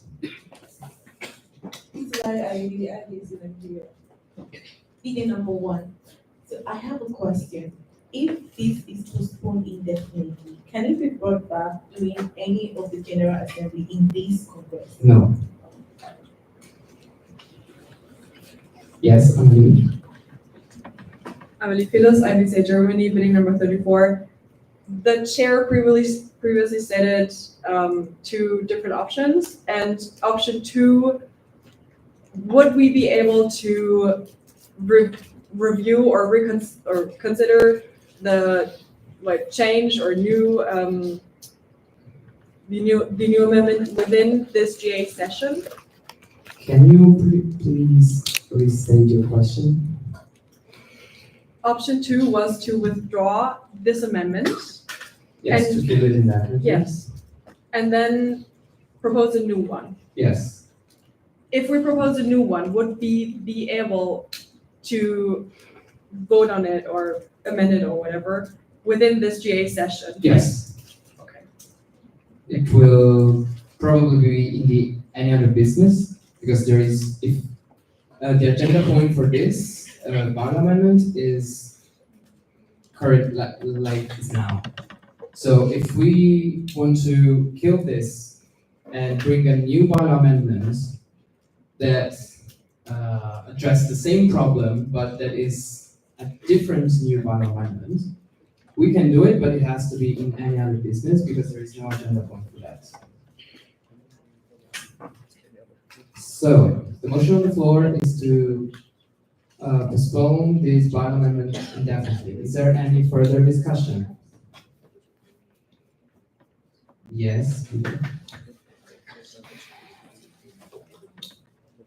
Peter Nicholas, ISC Denmark, number 16. I motion to go into a 5-minute studies such that the delegations can quickly discuss the models of everything.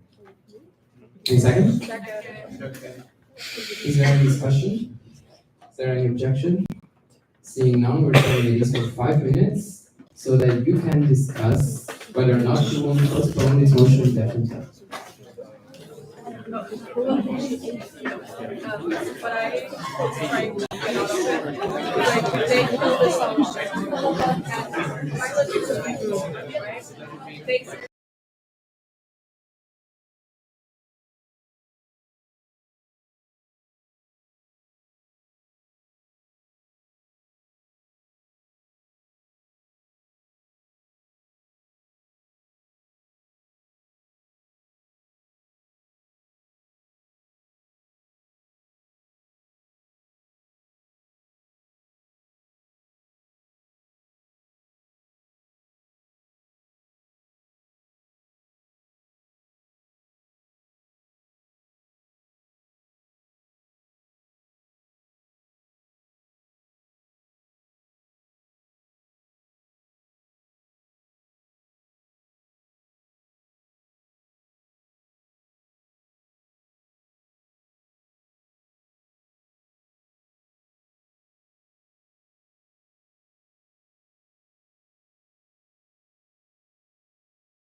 postpone it to another day, it means that we will just remove it from the consideration of the GA.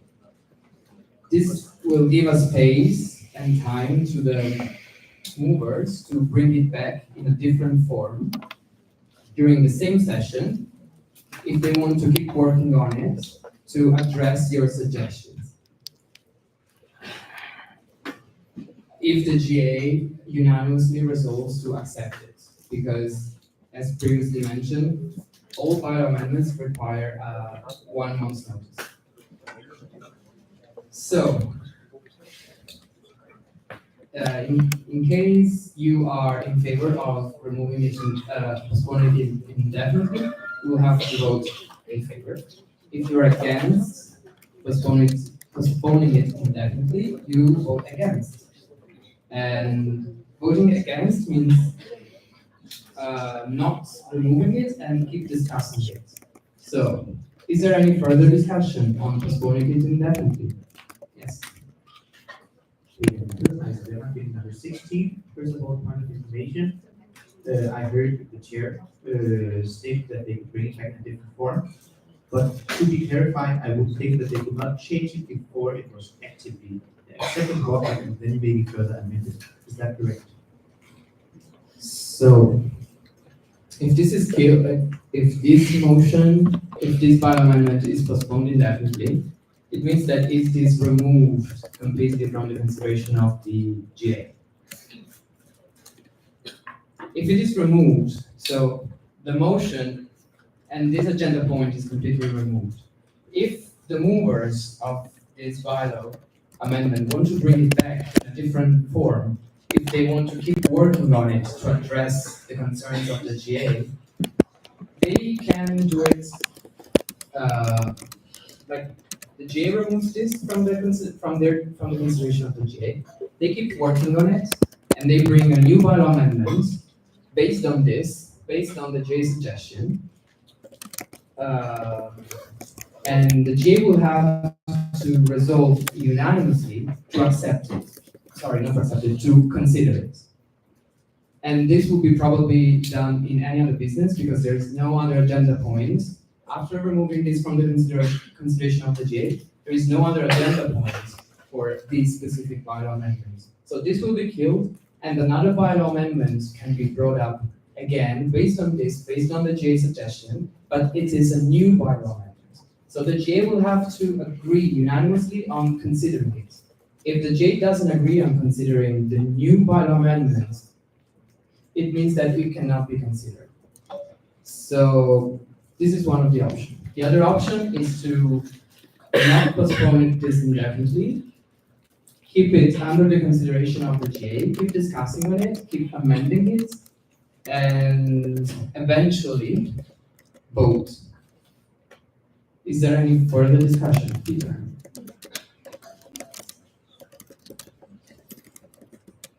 Meeting number 16. I think we should vote against postponing this indefinitely because while I do realize that it has many mistakes and some things we would like to address and change, this can be done at a later point. I do think, however, that the need for a way for EXCO to terminate members who are not fulfilling their duties is more important. Like this is more substantial. We've seen it in the last term. There's been a huge need for this. We always change it later, given that it has been accepted in our bylaws. So therefore, I think we should move it definitely, and then afterwards move to accept it. Thank you. Is there any further discussion? Nabil and Habib, I visit Morocco with the number 87. I summon the EXCO review position on this, on either postponing it to another session of the GA, or rather terminate this and then create it later. EXCO opinion. So regarding the motion to postpone it indefinitely, the EXCO hasn't had the chance to have an EXCO meeting and have a vote on this so far, which means that to have their opinion on this, which means that we would have to pause the GA, have an extraordinary session meeting. They would have executive session. They would have to vote, and then they can state their vote, which would probably take a long time. But the EXCO has an opinion regarding the original amendment. Yeah. Yes. Sanders? Bidding number 5. So the original amendment was after an extra vote, 7 in favor and 1 abstention. Thank you. Is there any further discussion on postponing this bylaw amendment indefinitely, which means remove it completely from the consideration of the J? Is there any objection?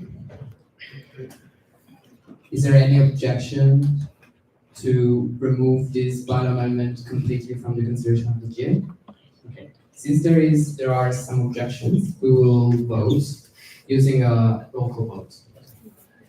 So if you are in favor of removing this bylaw amendment completely from the consideration of the GA, you have to state your votes in favor.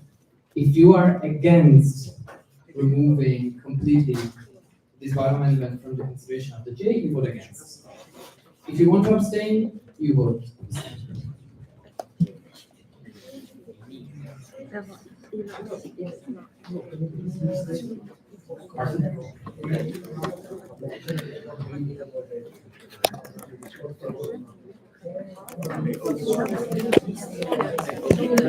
So, again, if you vote in favor, it means you want to remove this from the consideration of the J. To kill this amendment and that you don't want to keep discussing it, amending it, and voting it. We're just removing it from the J. If you vote against, it means you want to keep discussing it and amending it and eventually vote on it. Is it clear? Okay, so now we will proceed with our roll call voting. China is India being number 11. Same rules as before. Please conduct a speaker vote. IBC China. 2 votes against. IBC Czech Republic. 2 against. IBC Denmark. 2 against. 2 against. IBC Germany. 2 against. 2 against. IBC Hungary. 1 against, 1 abstain. IBC India. 1 in favor, 1 against. IBC Italy. 1 in favor, 1 Can you please repeat? IBC Italy. 1 in favor, 1 against. 1 in favor, 1 against. IBC Japan. In favor. 2 in favor. IBC Korea. 1 in favor. 2 in favor. 2 in favor. IBC Latvia. 2 in favor. 2 in favor. IBC Malaysia. IBC Morocco. 1 against, 1 abstain. Can you please repeat? 1 against, 1 abstain. Against, 1 abstain. IBC Nigeria. 2 against. 2 against. IBC Delhi. 2 in favor.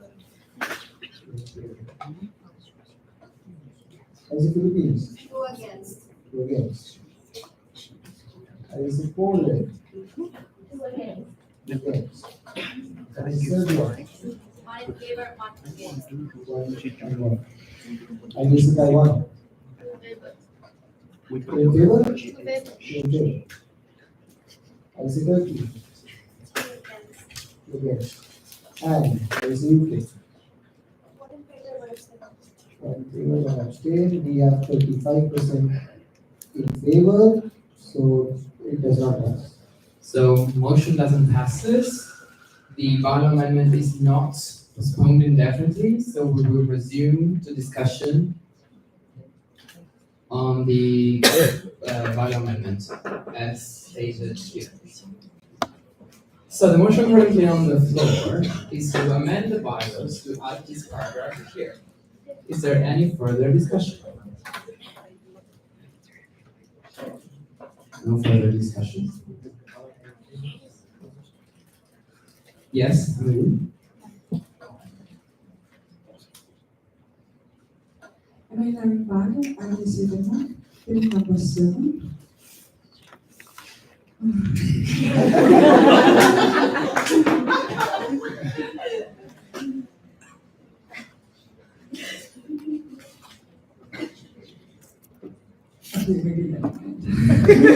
Sorry. Yes. IBC Denmark is the Lavakilda and bidding number 45. What we want maybe is, I don't know, is making a motion, I'm not quite sure. I will have to. We in Denmark are trying to maybe just agree on this one as a first option. And then at a later GA or another assembly or another whole other congress or symposium, we can take it up again. So just so that the global community have something to work with, because now they don't have any way of keeping people out of it. So maybe that's an option.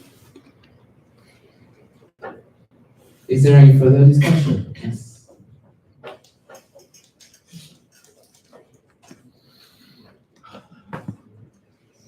Benzi from IBSA China, bidding number 50. I would like to build upon what the previous speakers mentioned. That I feel that it's important that the Exco has at least a tool that they can use to improve our operations. And if we do instate this, although we understand that there may be some things we may like to change, maybe a bit here, a bit there, having this at least serves as just having a very perhaps rudimentary, but at least something kind of tool that we can have at least until the next discussion where we can refine it during the symposium. Thank you. Is there any further discussion? Eric? Erin Cole, IBC China, bidding number 88. Your mic. Erin Cole, IBC China, bidding number 88. IBSA is an association that is based on trust, and it's based on the sponsors trusting us, partners trusting us, that we can pull out what we have promised them during that term. And it is really important for us to show that we can earn this trust to our sponsors and partners. And when we fail to do these things, it will affect the potential or whether or not we can continue these to get the funding that we want to keep growing our association. And when we have selected officials and they have failed our trust, I think it is important to have a consequence. And therefore, like everyone who the previous speakers have mentioned, it is important for EXCO to have a way to remove these individuals so that we can continue to be effective. And yes, there are quite a number of things that we can change for this amendment that can possibly make the EXCO have more power. However, I invite people to look at those around you, to interact with them and see if they are trustworthy, and to see if those people would be those people that would abuse this power. And also the EXCO is voted based off of our trust in them, and therefore I think we should also try to have more trust in the EXCO by passing this amendment that might be seemingly slightly imperfect. Any further discussion? Yes.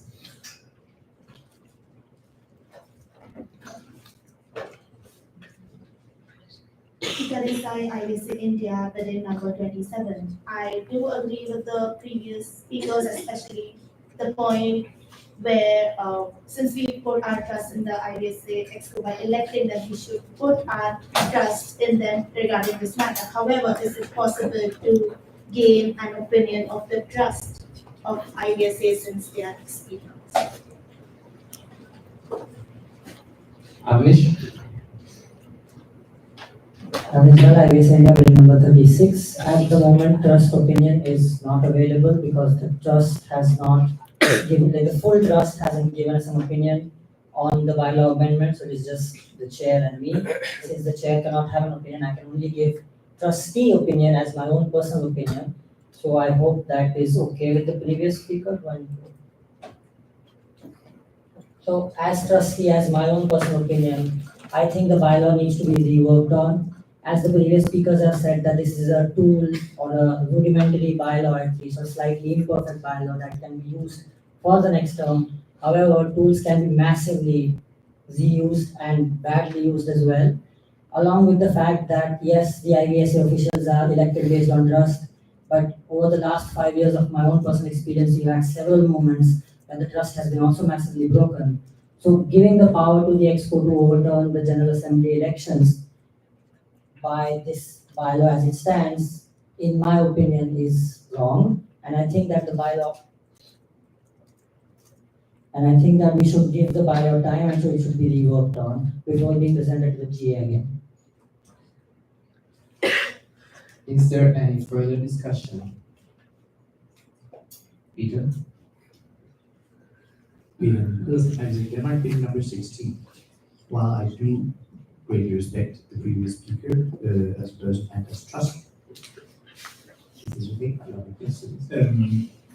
I do also agree with the previous speaker in stating that we are electing people who we trust. I do not think it very probable that a 3/4 majority of the executive committee would be breaking our trust within the next half year, which is when the next GA will take place. So I do recognize that tools, as stated, can be greatly misused.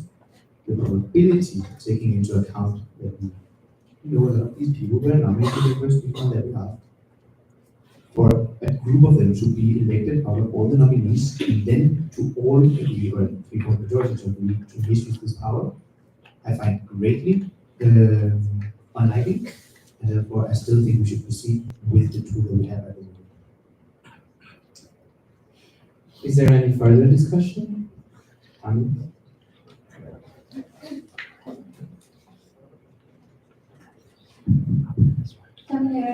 Activity number 3. In order to now go beyond Gates' power, both of us wrote and proposed as well amendment. We propose to let GA decide by a vote after our decision. If GA approves this decision as a final decision of the removal of the specific official.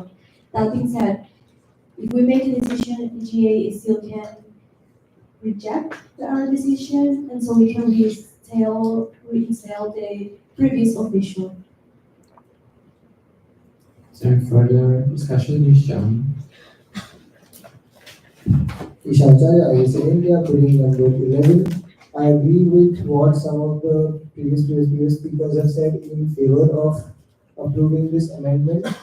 This amendment has been presented to us by 2 experienced members of IBSA who have worked in previous Exco and Expos, and I believe that they may have, it is a reasonable assumption that they have applied their previous experience and their previous difficulties, which led to them proposing this change in our bylaws. And we should consider the future Expo and work as use our powers as GA to make sure that future Expos do not face these said problems. So I agree with some of what the previous speakers have said in favor of this amendment. I think that there is potential to refine it later, but for now, it would be, in my opinion, favorable for the GA to proceed with this. Any further discussion? Yes, Avnish. Ms. Gala, I guess India bill number 36 point of information. If this is considered from the previous speakers' comments that the GA can upturn the exco's decision to, like the last line, the executive committee must prepare a report for the next year regarding this decision, which must be confirmed by a vote. So if the executive committee decides to remove, for example, an official at the 31st of September, which is 1 month into the term, and then the next GA technically will be during December or January, and the GA says no, the exco needs to overturn the GA says the exco needs to overturn its decision. So then 5 months later, that official will be brought back to the team of officials. Ami? Is exhibit number 3. Yes, the previous speaker is correct. If it happened in September, for example, 31st of September, executive committee will open a call to select an intern person so that in this time frame between the decision and the next General Assembly, someone can work in this position. And so if the GA is not accepting EXCO previous decision, the official will be reinstated the position as soon as, well, after the GA decides this. Any further discussion? Okay. Nabil El Habibi IBSA Morocco bill number 87. I move to postpone this bylaw amendment to GA7 for discussion. Second. The motion currently on the floor is to postpone this bylaw amendment to J7, which means that we will close the consideration of this bylaw amendment for today and we will reopen it on J7. Is there any discussion? Peter? Peter Nicholas, as Democratic number 16, I would like to ask the previous speaker presenting this motion whether this is due to time constraints. Whether it's due to time constraints, when we're running very little bit. Nabil? Nabil El Habibi IBSA Morocco bill number 87. Yes, indeed, we have other points. To answer the previous speaker, yes, indeed, we have other points as important as as important as this. My eyes are up. I was reading the screen. As we have other points as important as this to discuss, and we are going over time. This GA, we don't have any more time. So, and also it gives time, meaning 2 days from now to GA7 to people to discuss this and think about it and bring it refined and better written than this. Is there any further discussion? So the motion currently on the floor is to postpone this bylaw amendment to J7, which means we will stop discussing it and we will resume it in J7 after all orders of the day have been addressed. Is there any further discussion? Any objection? Don't influence the vote. Influencing the vote of the GA is not allowed. So, is there any objection? Seeing none, the motion currently on the floor is postponed until J7.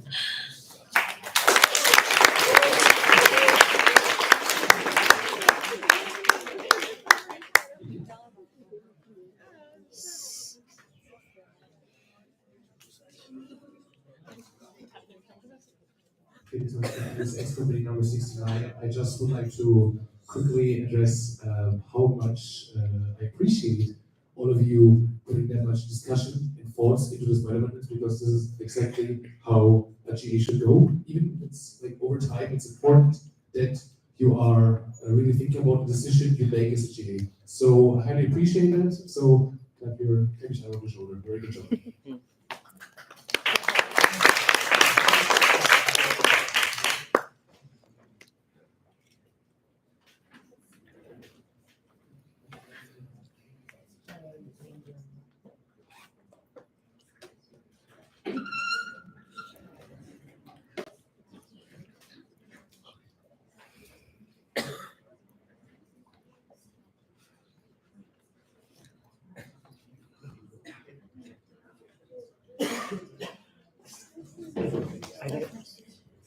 technical difficulties.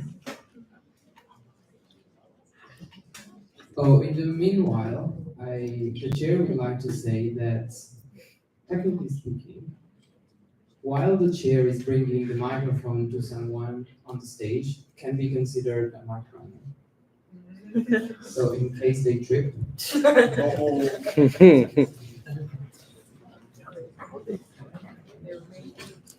Just so that you know.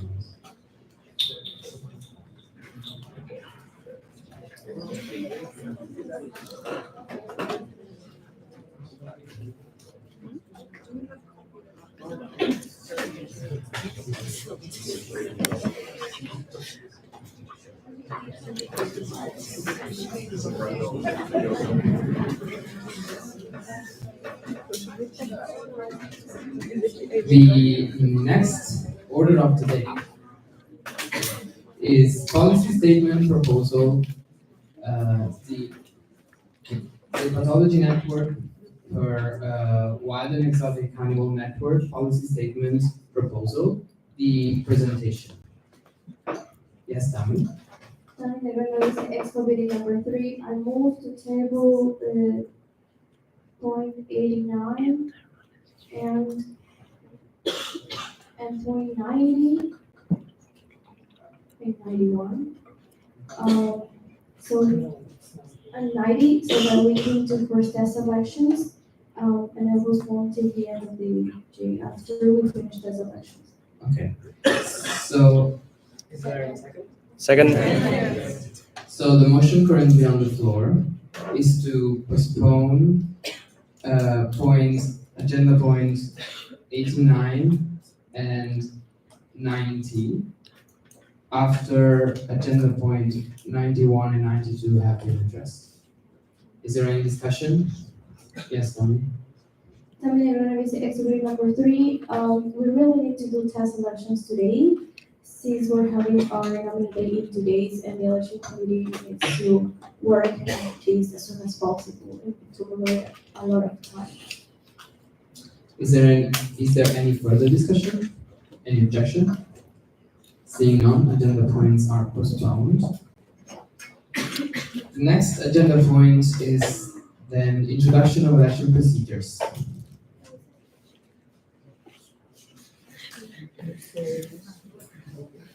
The agenda point table were 89 and 90, so we will resume from point 91.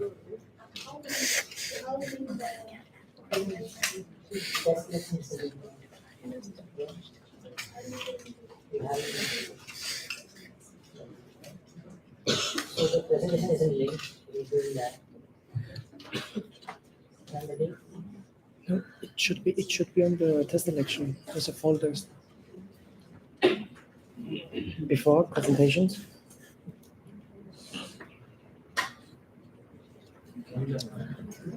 So is it an election with the events file?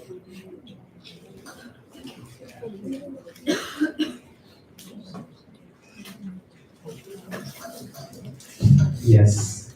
I'm just going to be saying that number 36, I'm going to go into a 5-minute standard days till you have technical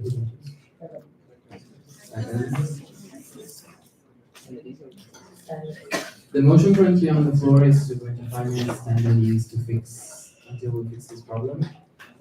Is there any objection? Seeing none, motion passes. We're sending it these.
The chair will call the day back to order at 5:47 J plus 8.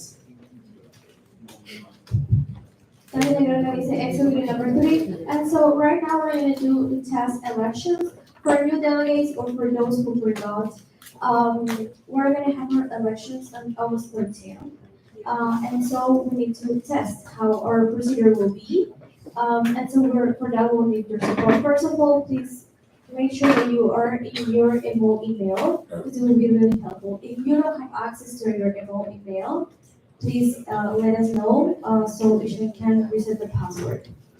And so first, I'll give a little of explanation on how this will work. The vote is online. It's secret. It means that we cannot see the votes of each MO, and it requires access to the MO email.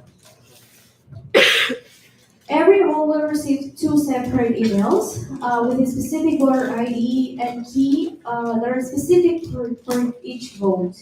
They are completely different. And you will get it in email, of course. You are required to fill out the required answers and to repeat the ID in the ID and the key. You will find it in the email, and we will show the results as soon as it's over and we present it. So this is the information that you will get in the email, the voter ID and voter key, and then you will see the voter click here to vote, and you'll be able to cast your vote. Any questions? Agnish? Visual IBS in the building number 36. I hope all MOs have access to the national MO email. We've been announcing it every day. If you need to get the password reset, I hope you've done that as well, because it is important for the test elections and the real elections. And if anyone actually still needs to reset their password, we can get that done right now.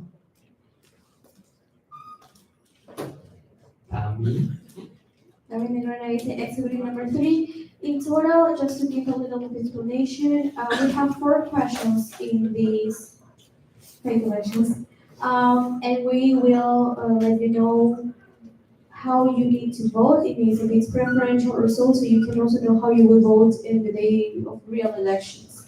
Yeah, we'll let you know about that in case you're wondering how it will work, if it's multiple option or stuff. Is there any further questions? Seeing none.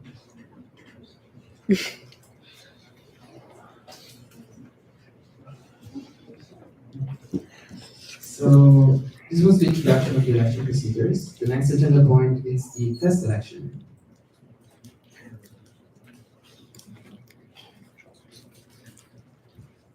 Okay, so please, activity number 3, and so please, establish your vote. No, we will send it.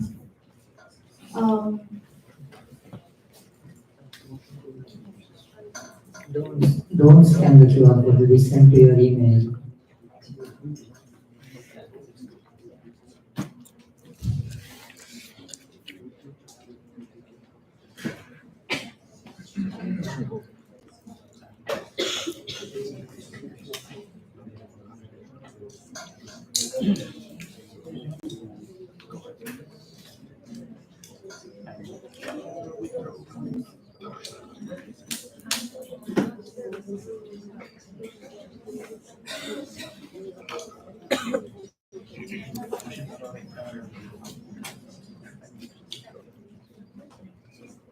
No,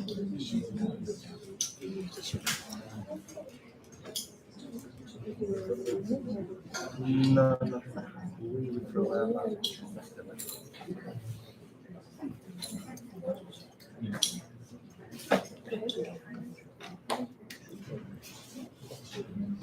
Dominic Rodriguez is excluded.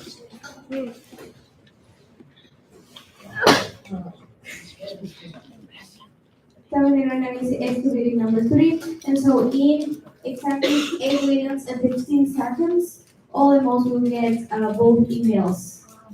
So please have to do that. And I move to go into 10-minute recess. Second. The motion currently on the floor is to go into a 10 minutes recess. Is there any discussion? Is there any objections? Seeing none, we are at recess. Go to the lobby.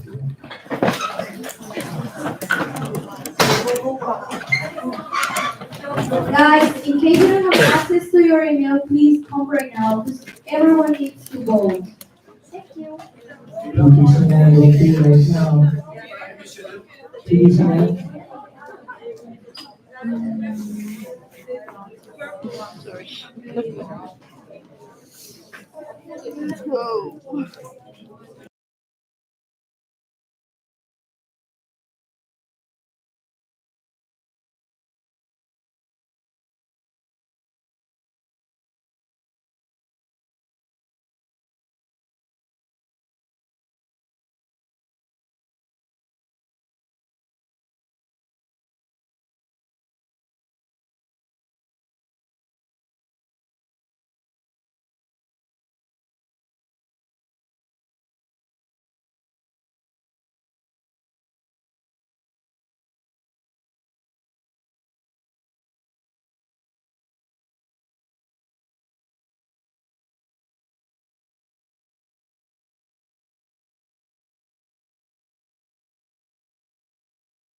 I don't see everyone in the J room, so please call people outside, tell them to come back, because the GA is about to resume. Everyone,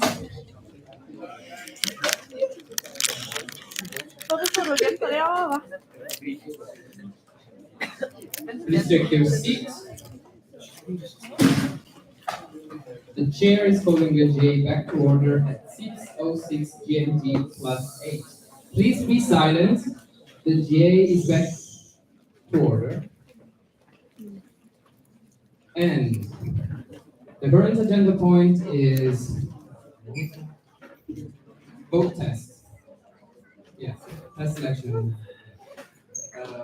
So,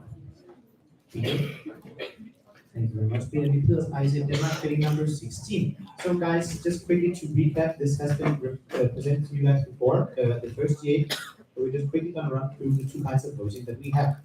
We have preferential voting, and we have plurality at large. Preferential voting. Don't mind the screen, this is why. Preferential voting is what we use for MOD, the different exco positions, the ones where we only have one single spot to be filled. This is going to take into account your first choice, afterwards eliminating those who have not reached the required amount if there is no simple majority. The other type, plurality at large, is what we use for trust and secretariat, where we have multiple positions to be filled. You are allowed to abstain from preferential voting. Both of them. Very nice, thank you. So it's quite simple. The questions should guide you in the way they're written. Election runner that we use will also tell you what to do.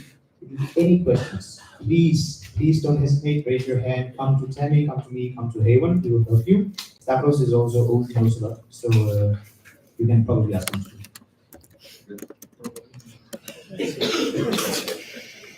is there any question, Tammy or Abby?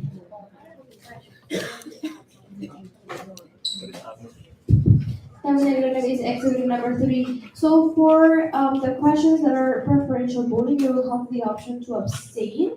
And for those that are plurality at large, you will be able to select a maximum amount of options. Now, how many? Options to select. Well, for in the elections for secretary, you will have 12 options to select, and for trust, 6. Now, if you select more of the ones we set up in the registrar, you will be able to select more. And for the questions of plurality at large, if you want to abstain, just don't select any option, and that will be the abstention. Is there any question, Avnish? Commissioner, I guess I'm bringing number 36, not really a question because I know the answer to this, but just a point of information for everyone that if you are running for elections, you cannot vote for your MOs. Like you cannot be part of the vote that your MO is doing. Point of order. This was changed by a bylaw amendment in Bali. So if you have a single person. Yes, if you have a single person delegate and that delegate is running for a position, they can still vote because the bylaws were amended in Bali during the symposium in Bali to allow this. Yes. However, so that was the bylaw amendment was regarding single person delegations. However, we have delegations that have multiple members, out of which people are running, but those people cannot be part of the vote that the MO is doing. There is no bylaws stating that. So in the previously the bylaws stated that a person was not allowed to, a candidate was not allowed to vote for the position they're running for, but the bylaws were amended at the symposium to strike this out. So delegates running for a position can run for that position.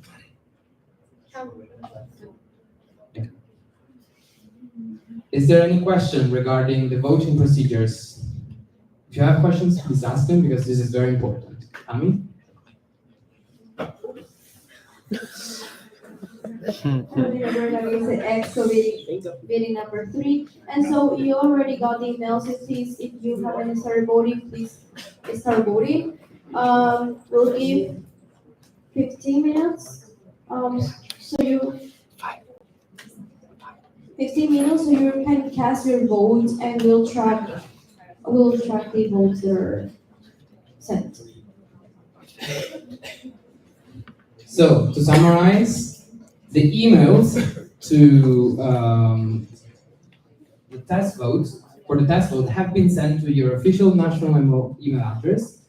You have 15 minutes to vote, and in the meanwhile, we will continue with the agenda.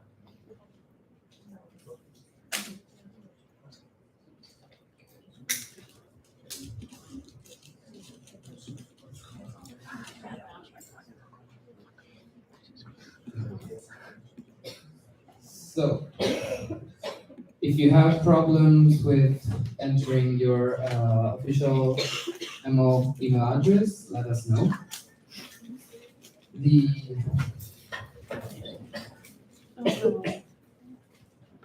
So the next order of the day is policy statement proposal from Pathology Network and Wild and Exotic Animal. This will be, yes. Ishanjali, I think we are doing number 11, wasn't this table postponed? But can we do it still, or we will just table? So the question is if we have to untable this. The answer is no, because this was not tabled. This was postponed until points number 90 and 91. Sorry, number 91 and 92 were addressed. So this point have been addressed. So we can now move on to with point 89 and 90. So policy statement proposal from Pathology Network and Wild and Exotic Animal Network. Again, this is a policy statement, so it will be presented today and discussed and voted on during another J meeting. This is presented by Ishan. Ishanjali, I say India, break 11, thank you. Okay, so the Pathology Network, in collaboration with the Wild and Exotic Animal Network, have come up with a policy statement, and we believe that this is a very important topic and something that IVSA did not have policy statements on before. So we chose to address it, and it has been written by Venkaiah Ghosh, chair of the Pathology Network, and myself, chair of the Wild and Exotic Animal Network. Okay, I will just be going through it in brief. If anyone has any questions, you can ask me later. But like I said, we thought this was a very important topic and a pressing concern in today's time. So we chose to address it. Yeah.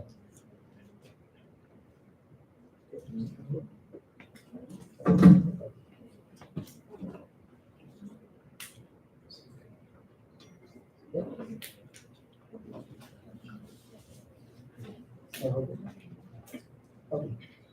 So, introduction, this is the topic, mitigating emerging zoonotic risks in the exotic pet trade. So we will basically talk about how the increasing exotic pet animal trade is causing a rise in the amount of zoonotic diseases spread to humans, and how IDSA should have a viewpoint regarding this.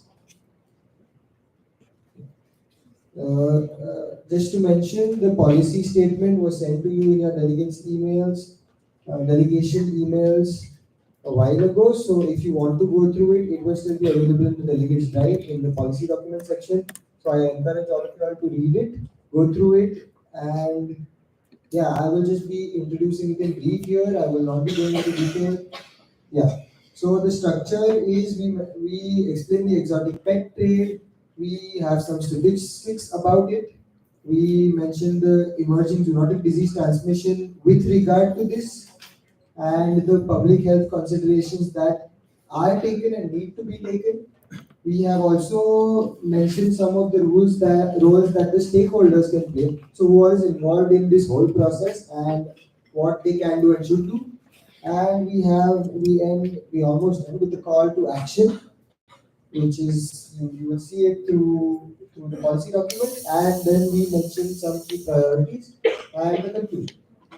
Once again, I encourage all of you all to go through this. I have co-written it with Violet, so I will not be saying it's a good statement or a bad statement. That's for you all to decide. But please go through it. I encourage you. Okay, so the call to action in short is for policymakers and regulatory bodies, for veterinary organizations and professionals, for pet owners and breeders, and for the public health authorities and researchers. So we feel like these are the main factors and people involved. Some of the key priorities include strengthening regulation of exotic animal trade, enhancing health screening and surveillance systems, promoting responsible ownership through education, and advancing international collaboration and data sharing. Again, we have elaborated on these points in the paper, so please do read it. Okay, a short summary about it.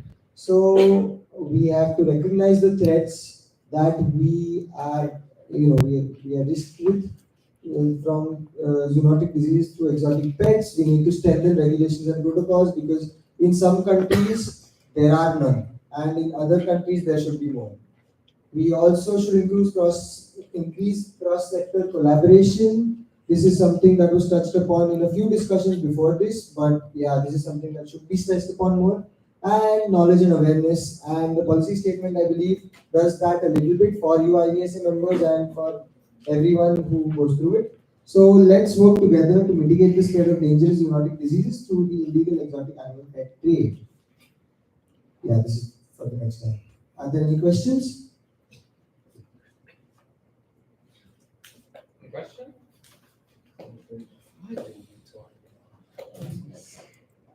So is there any question? Seeing none. Thank you, Sean.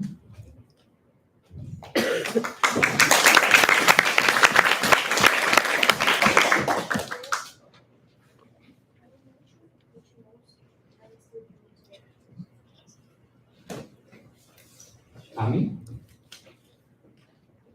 También Negrona dice excavating number 3. And so please, we need IBC Czech Republic to cast a second vote, as well as IBC Denmark, IBC Hungary, IBC India, IBC Italy, IBC Japan, IBC Latvia, IBC Nigeria, IBC Republic of Korea, IBC Taiwan, IBC Turkey. Those animals voted just one time and we need their second vote. Yes, Krista? Brad Vetmakolk, IVC Latvia, bidding number 56. We received only one email.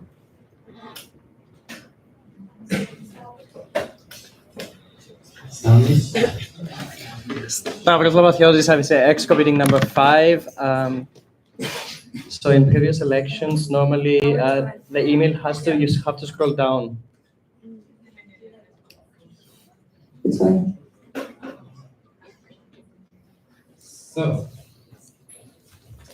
the next order of the day is the Standing Committee on Animal Welfare policy paper on accessing animal welfare perception and education among veterinary students worldwide. So again, we will present it and then we will discuss it and voting during GA7. This is presented by Titilayo. IVS Nigeria, BD number 1. I will be presenting the policy paper on assessing animal welfare perception and education among veterinary students globally by the Standing Committee on Animal Welfare.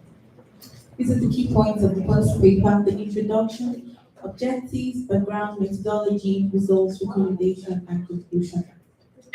The introduction, a brief introduction of IVSA's CAL and the goals that we want to achieve. So for this policy paper, we examine students' perception, that is all IVSA members, and looked at regional disparities in animal welfare, the species-specific welfare concern, and also identified key barriers and proposed evidence-based strategies to address these issues. The objective of this policy paper is to assess the current status of animal welfare education, to analyze veterinary students' perception of animal welfare, to investigate regional and community level animal welfare concerns, to identify key barriers to quality animal welfare education, to support evidence-based policy development for veterinary education, and identify species-specific welfare concerns. So for the background of the paper, we have a brief definition of animal welfare, the concept of 5 freedoms just loosely highlighted, the evolution of animal welfare, and even the inclusion of the 5 domains, global awareness of animal welfare, One Health and One Welfare framework, and current challenges. The methodology, this policy paper was written by the analysis of reviews from students. So a form was sent to all IVSA member organizations, to students to fill, and from the responses we got, we analyzed it into a policy paper. And so we have the data collection, and we primarily use Google Forms and data analysis. And the results were analyzed based on the sections of the form. We have the background of respondents, like the demographic distribution. From the forms, we have more of Asia filling and less of the Americas region. We have background of respondents, academic level. Most we had mid-year, then the first, second, then high years were like little.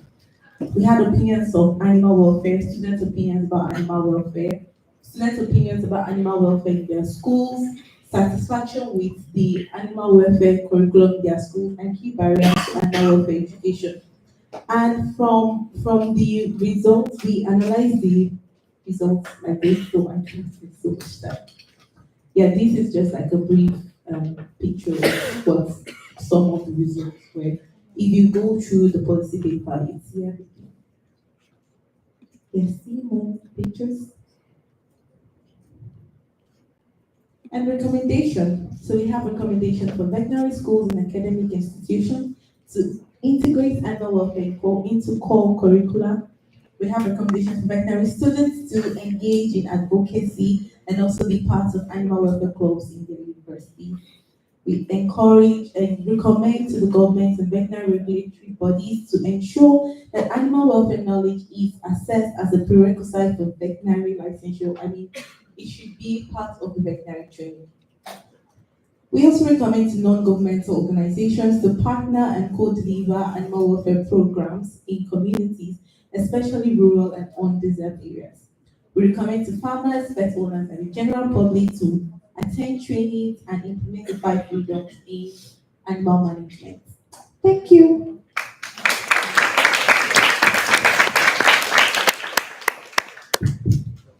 Is there any question? Seeing none, thank you, Titilayo. Tami?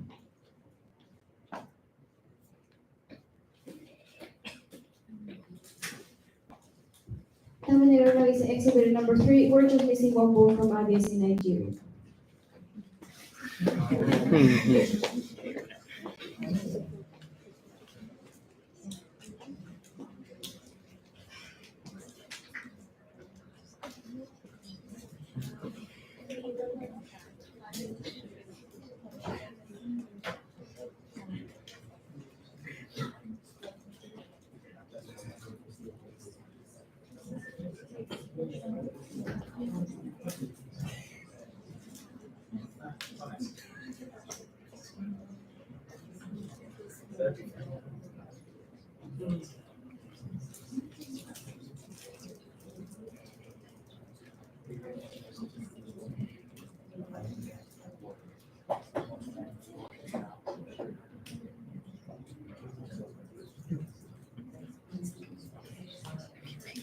So,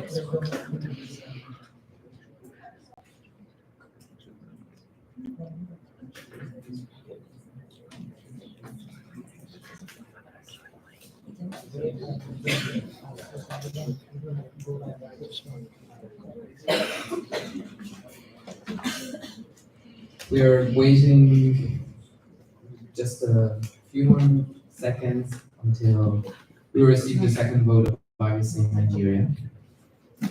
so that we can present to the results.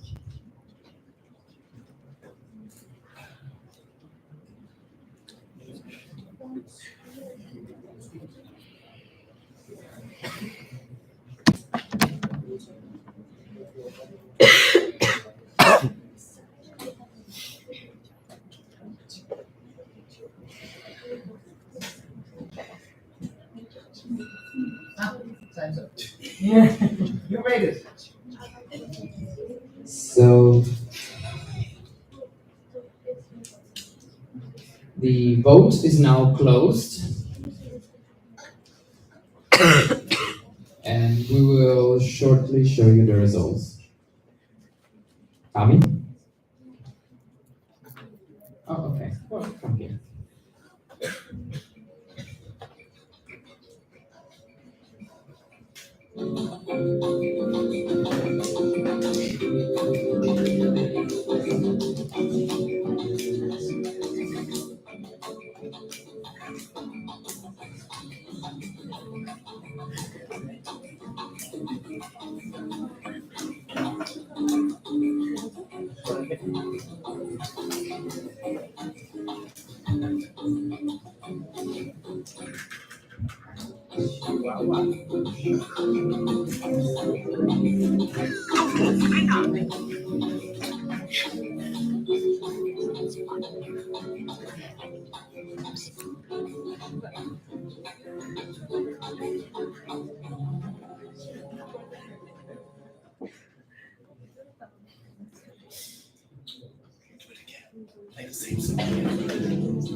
That's kind of welcome.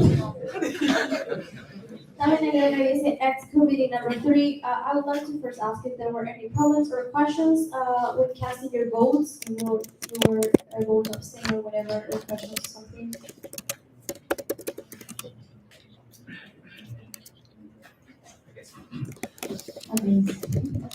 Okay, then I'll present the results of the 4 questions you had in these elections.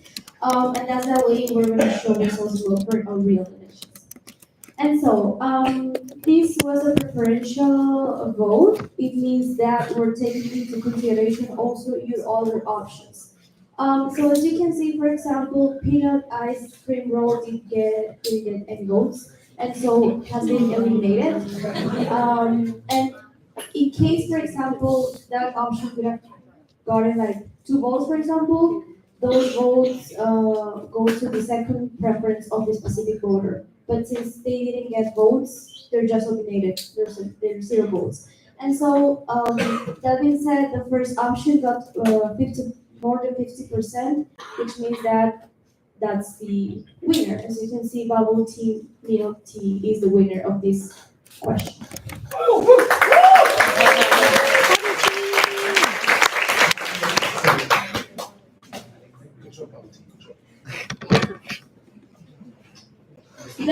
second question, which is a question that we're going to have in case, for example, we have two candidates. You will be able to select just one option. Which question was, who will win in a race?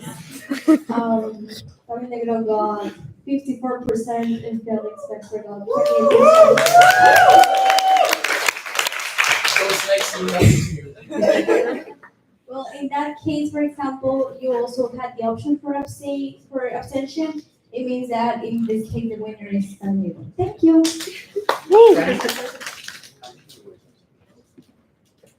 Yes, one moment. Yeah. Peter. Peter Nicholas, I think number 16. So just to quickly explain why this looks different than the first one you did, because this is also preferential voting. It's still taking into account this person votes, except there's only really two options. It only requires one vote. So that's simply to do with the setup of election run that we use. Same type of voting, just set up a little different. You all did very well. Super proud of you. Like, this is perfect. Thank you.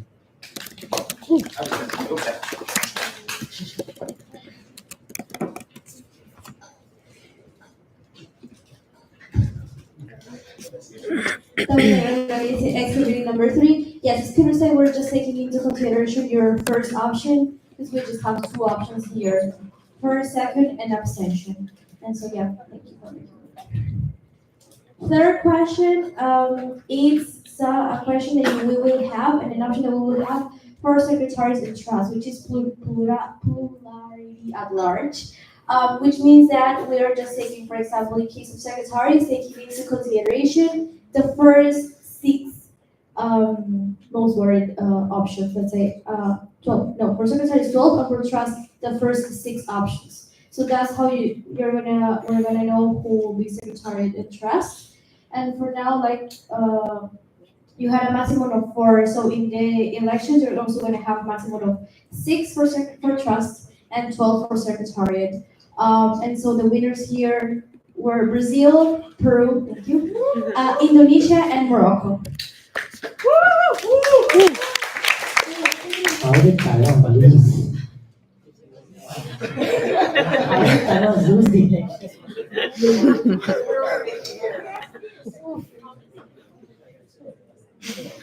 It's not part of the game. And then we also have here another option. This was just love. Yes. No, yeah. They also have the option But this one I don't know. I don't think so. well, in all question you'll have also the option to abstain. In case you didn't, please forgive us for watching and also learning this.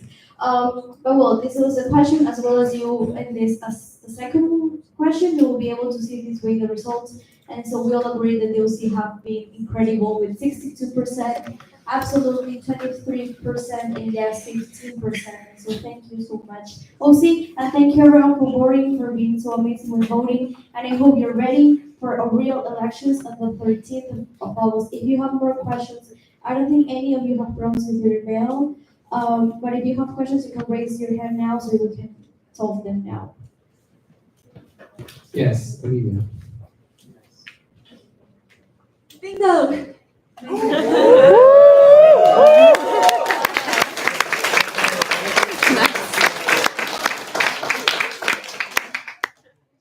chair will send someone to make sure that the bingo was truthful.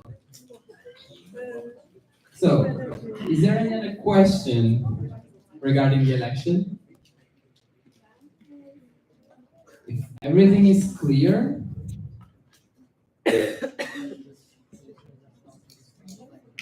Tami. Activity number 3. On the day of elections, you will have around from 30 to 45 minutes to vote. It means that we're going to do the same process. You're going to get 2 emails. Please scroll down and check that you have the 2 emails. And yes, for those delegations that have more than one delegate, you have to decide who will be the person accessing to the email. Maybe you already did it this way. otherwise we're gonna have problems. They're gonna have a time to vote. We're checking, as you could see, which modes are voting and which modes are missing, and if we have the 100%. As soon as we have 100%, the elections are closed, and we proceed to prepare the results presentation. And yeah, thank you so much, Hewon, Peter, and I. Mia, we're very grateful for everything. And yeah, wish the best of luck to the candidates. Thank you.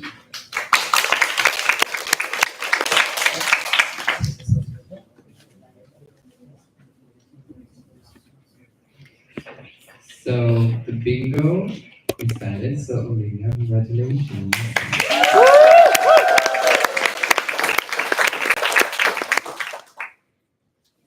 So to move on with J5, we have finished all the orders of the day. However, as you remember, we had postponed a bylaw amendment to this GA. So we will resume the consideration of the bylaw amendments on the exchanges.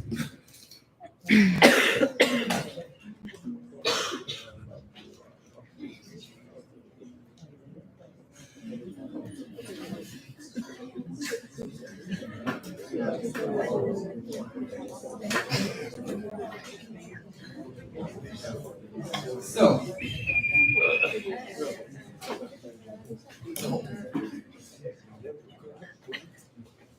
if you remember, we had presented this bylaw amendment, and we moved to accept this bylaw amendment. Then, an amendment to the amendment was moved. However, just as happened during the previous bylaw amendment, this amendment of the amendment introduces new subjects that didn't receive it wasn't sent 1 month in advance to all member organizations. So in order for it to be considered by the GA will have to resolve unanimously to accept the consideration of this amendment of the amendment. In case the GA doesn't resolve unanimously to consider this amendment to the amendment, this will not be considered, and we will keep considering the bylaw amendment as was originally proposed to the GA. So,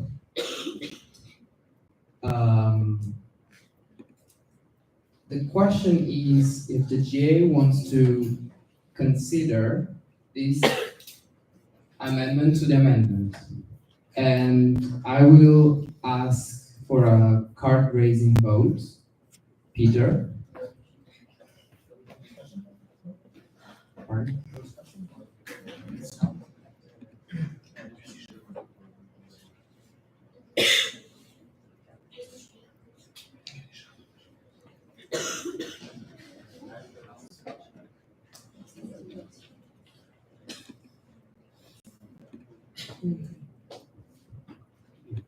Yeah, personalized number 16.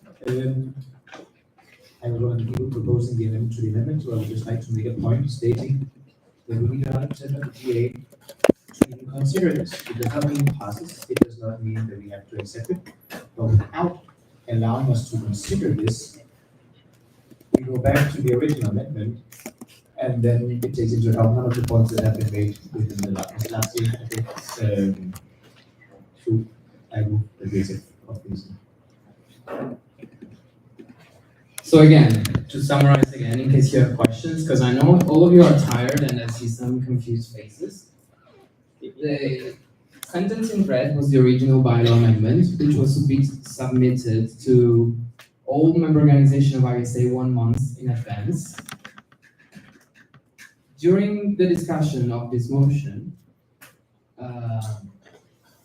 one delegate proposed to this amendment that you can see in green. However, to explain it again, this cannot be considered because it was not sent 1 month in advance to all member organizations, unless the GA unanimously agrees on considering this.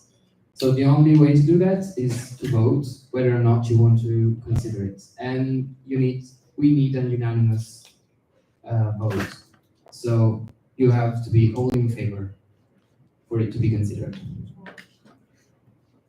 So I will now ask for a card raising vote. The chair will now ask for a card raising vote. You can raise a green card if you are in favor of considering and discussing this bylaw amendment. And you can raise a red card if you are against considering this bylaw amendment. What happens if everyone agrees? It means that this will be placed before the General Assembly and we will open discussion and we will vote on it. And after we voted on it, we will resume the discussion on the original bylaw amendment as potentially amended. Is this clear? Then please raise your cards.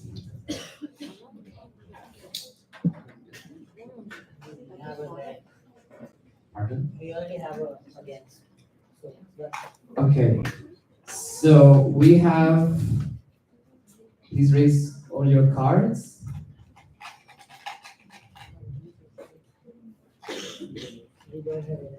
Yeah.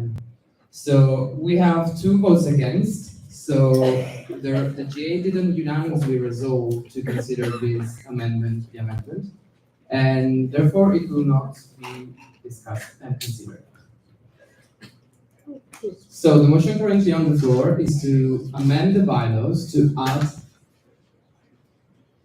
this sentence here, so that the bylaws will state, group exchanges under the name of IVSA may only be organized between IVSA member organizations and are exclusively open to IVSA members.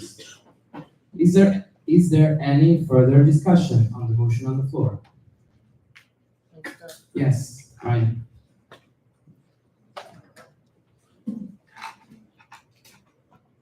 Thanks, Clara. IBS India, bill number 73. I know what I'm going to say would again require a unanimous decision with regard to this bylaw amendment, but I would like to make a suggestion. Again, I'm assuming it does require unanimous vote, but how about after hearing a lot of suggestions and opinions, if we can add that the member organizations are free to choose whether they want non-members to be included in the exchanges. However, they would require these non-members to sign a contract by binding them to the IVSA bylaws and code of conduct. So this was a question or a motion? A suggestion. So is there any other discussion? Agnish? Okay, Sir, IVSA India bill number 36. The suggestion by the previous speaker was just what the GA decided that we won't consider as part of the bylaw amendment. So I don't think we can go back to that. Because it was the exact same thing that were written on. The question was different. It introduced a new concept that was different compared to the previous amendment to the amendment. Olivia?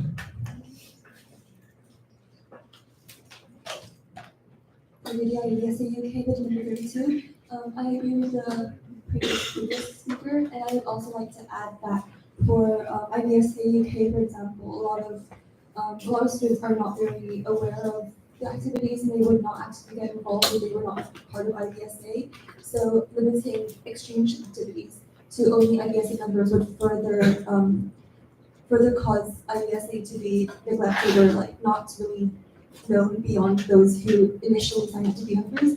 So I do think that we should offer some leniency towards non-members joining events, at least as a form of advertising and as a way to increase exposure and allow newer or less established IVSA chapters to grow. And I also would like to propose a possible solution to entertain that. We could request that non-IVSA members supply their own, manage their own costs for the event, for the participation in any events, and that like the previous speaker said, we include some rules as to what we should be able to and how we should conduct ourselves.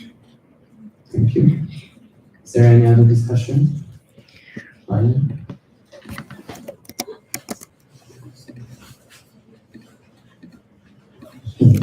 Thanks, Kuala. IS India, bill number 73.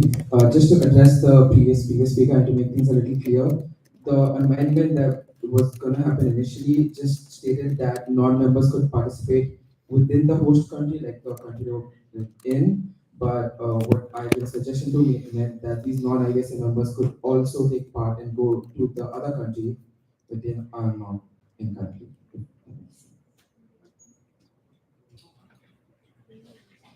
Yes, makes sense.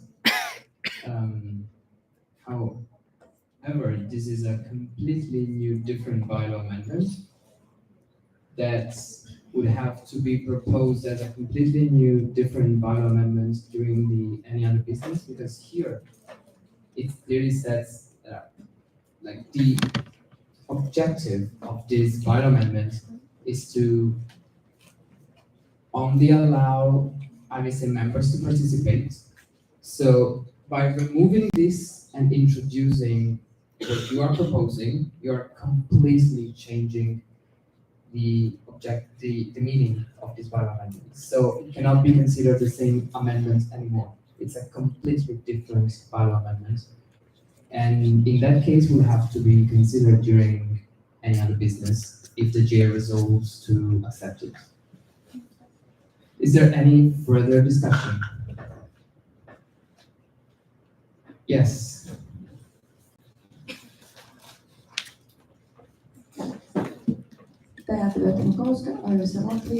Number 56.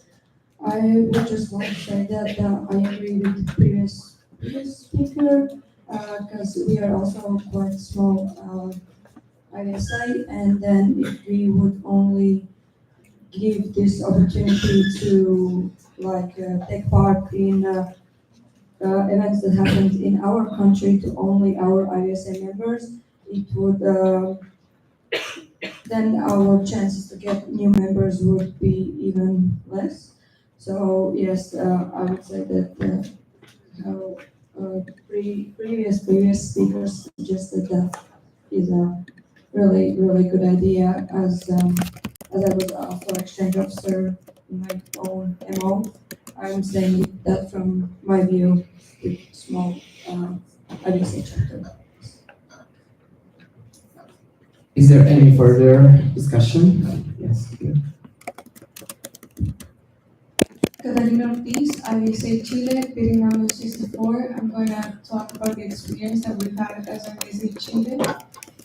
So I just want to say that I think that the amendment only limits group exchanges. It doesn't limit the own workshops or lectures that IBSA HMO could make to garner new members. Because, for example, IBSA Chile in the beginning did a lot of lectures and workshops to get people interested in IBSA, and we also showed them like, hey, you could do an exchange if you were a member, and that's how we also secured a lot of memberships.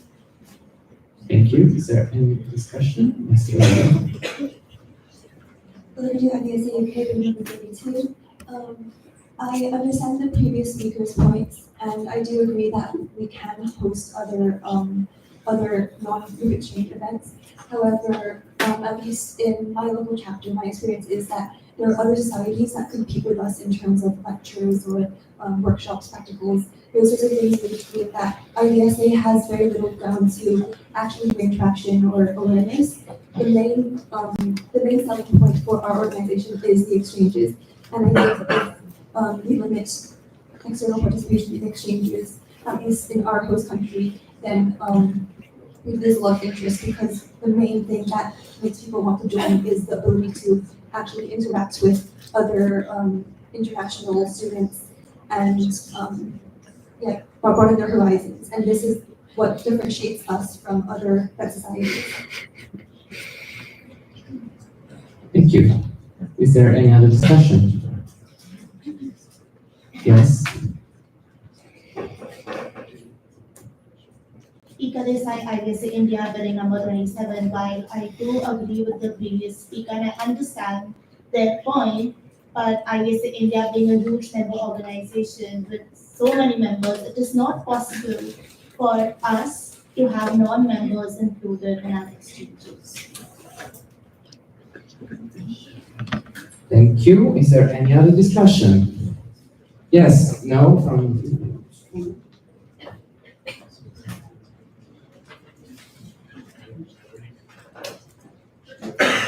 Olivia Sabado, IBSA Philippines, bidding number 17.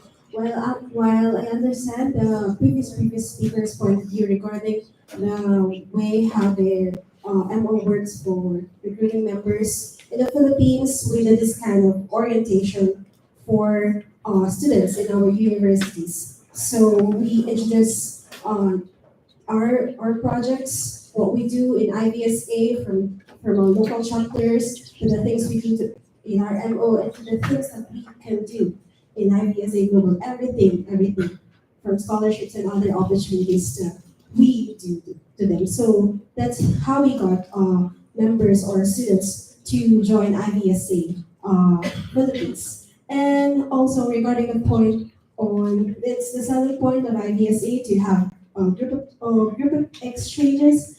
Well, I do agree that it's the selling point of IBSC. We can present it to them, but they can do it once they join the IBSC. Thank you. Thank you. Any further discussion? Felix? Felix Metzger, IBSA Excommunication number 69. Just to clarify a bit what our current bylaws state in terms of exchanges. Our current bylaws, without that amendment, state that every MO can decide if they are opening their exchanges to non-IBSA members or not. So for example, those that had concerns that if it's just exclusive for IBSA members, can still leave it open for non-IBSA members. Those that have so many members that they only want to leave it open for IBSA members can do so. So with the current bylaws, without an amendment, every MO has the right to structure the exchanges as they want and based on their contracts. Just to clarify that. Thank you, Felix. To comment on this, the bylaws do not specify that the MOs can decide whether or not. It's not mentioned directly in the bylaws. It's just that the current bylaws give space to the interpretation because it states group exchanges under the name of IBSA may only be organized within IBSA organizations. It doesn't specify that they have to be IBSA members, so it gives the member organization space for interpretation, but it doesn't say specifically that MOs can choose. So just to explain more on what the previous speaker said. Olivia. So I agree with the previous speaker and the previous speaker.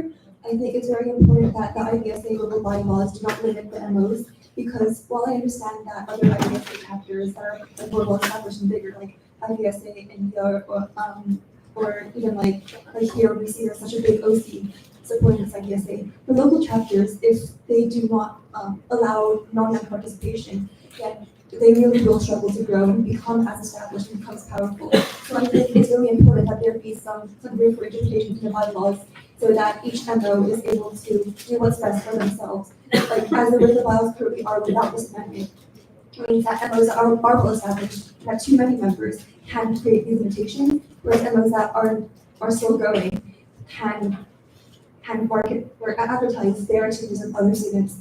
Furthermore, I don't see the harm in including non-members unless there are situations like there being too many students.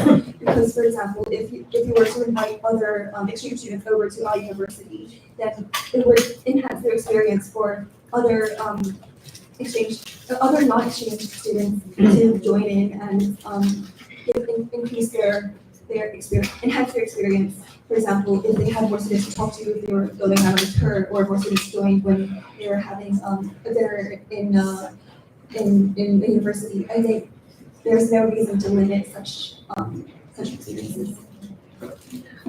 Thank you. Is there any further discussion?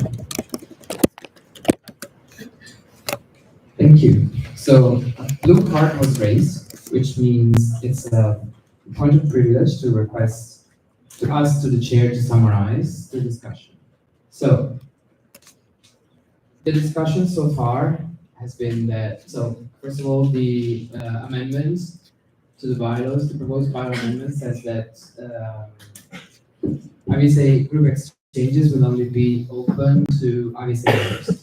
The discussion so far, to make it very short, has been that for some member organization, the fact that this kind of exchanges are only open to obviously member has been used as leverage to bring new members to their member organization, because students want to participate in this kind of exchanges, so they can do it only if they are members of IBC. So they join IBC, therefore they can participate in the exchanges. For other MOs, it's the opposite. So the fact that keeping the exchanges open to non-IBC members allows them to lure people to IBC, maybe allow them to participate in the exchanges, let them see what it is like to be an IBC member, what it is like to be a member to participate in an exchange, and after they have attended this kind of event, they will choose to become members because they have experienced the life in IBC. And basically, these are the main two points of discussion so far. I hope it summarizes and it explains. So, also another point is that currently the bylaw don't specify whether or not it is open to RSA member or not. So it leaves room for the interpretation of the member organization. So as the bylaws currently are, it will give room to member organizations to decide whether or not they want to allow MOs to participate, members to participate in their exchanges. So this has been the discussion so far. Is there any further discussion?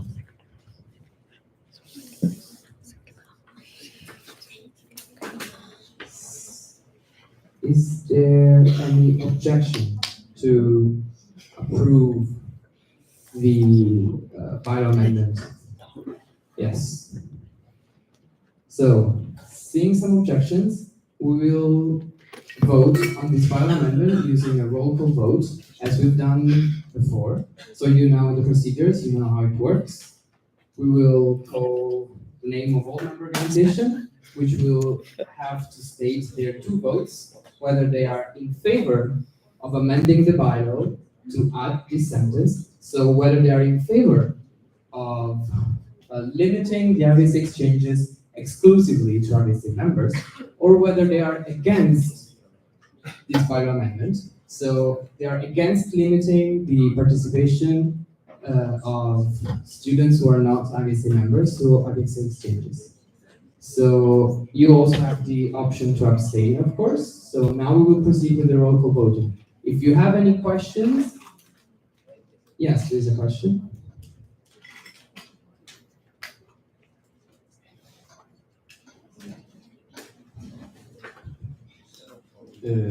Focus on IBC Denmark bill number 54. I move to stay at ease for 5 minutes. The motion on the floor is to send it here for 5 minutes. Is there any discussion? Is there any objection? Wait, we're still not sending this. So, seeing no objection, we're sending it in so that you can decide how you will vote.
this sentence here.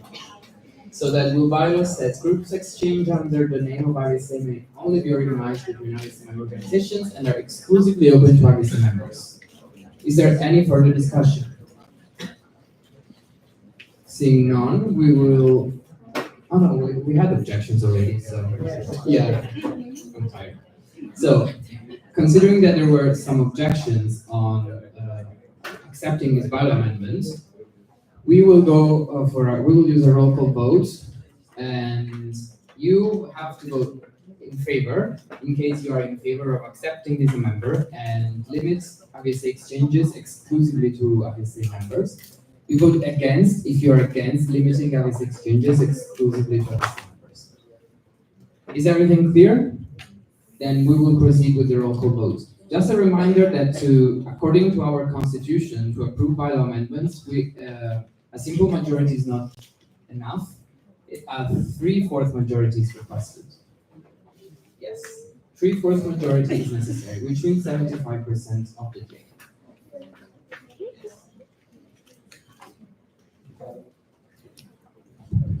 Kishanchaya Alexandria, group number 11. Same rules as before, but this time is 75% in favor to approve. Against. IBC China. One in favor, one against. IBC Czech Republic. IBC Denmark. Two against. IBC Germany. 2 against. IBC Greece, absent. IBC Hungary.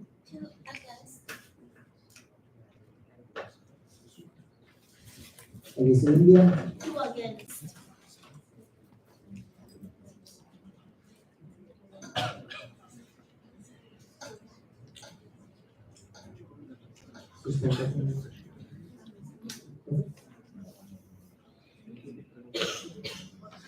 IBC Italy.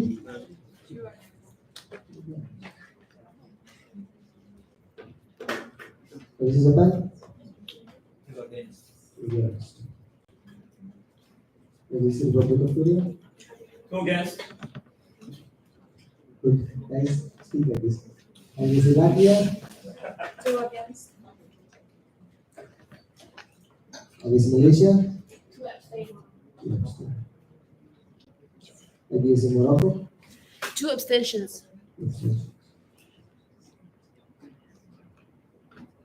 IBC Nigeria. 1 in favor, 1 abstain. IBC Peru. 2 in favor. IBC Philippines. 2 in favor. IBC Poland. 2 in favor. IBC Serbia. 2 against. Against. IBC Taiwan. 2 against. Against. IBC Turkey. 2 in favor. Okay. IBC UK. 2 against. Against. Okay, we do not have 75%, we have 30%. So 30% of the GA voted in favor, which means that the motion doesn't passes and the bylaws are not amended.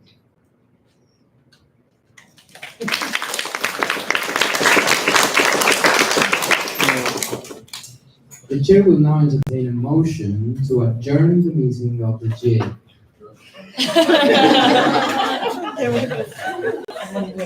Someone new, someone new? Yeah.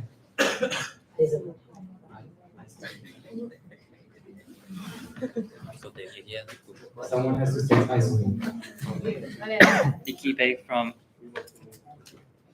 Nikki Bay from IVSA RK, ISO, bidding number 9, ISO move. Second.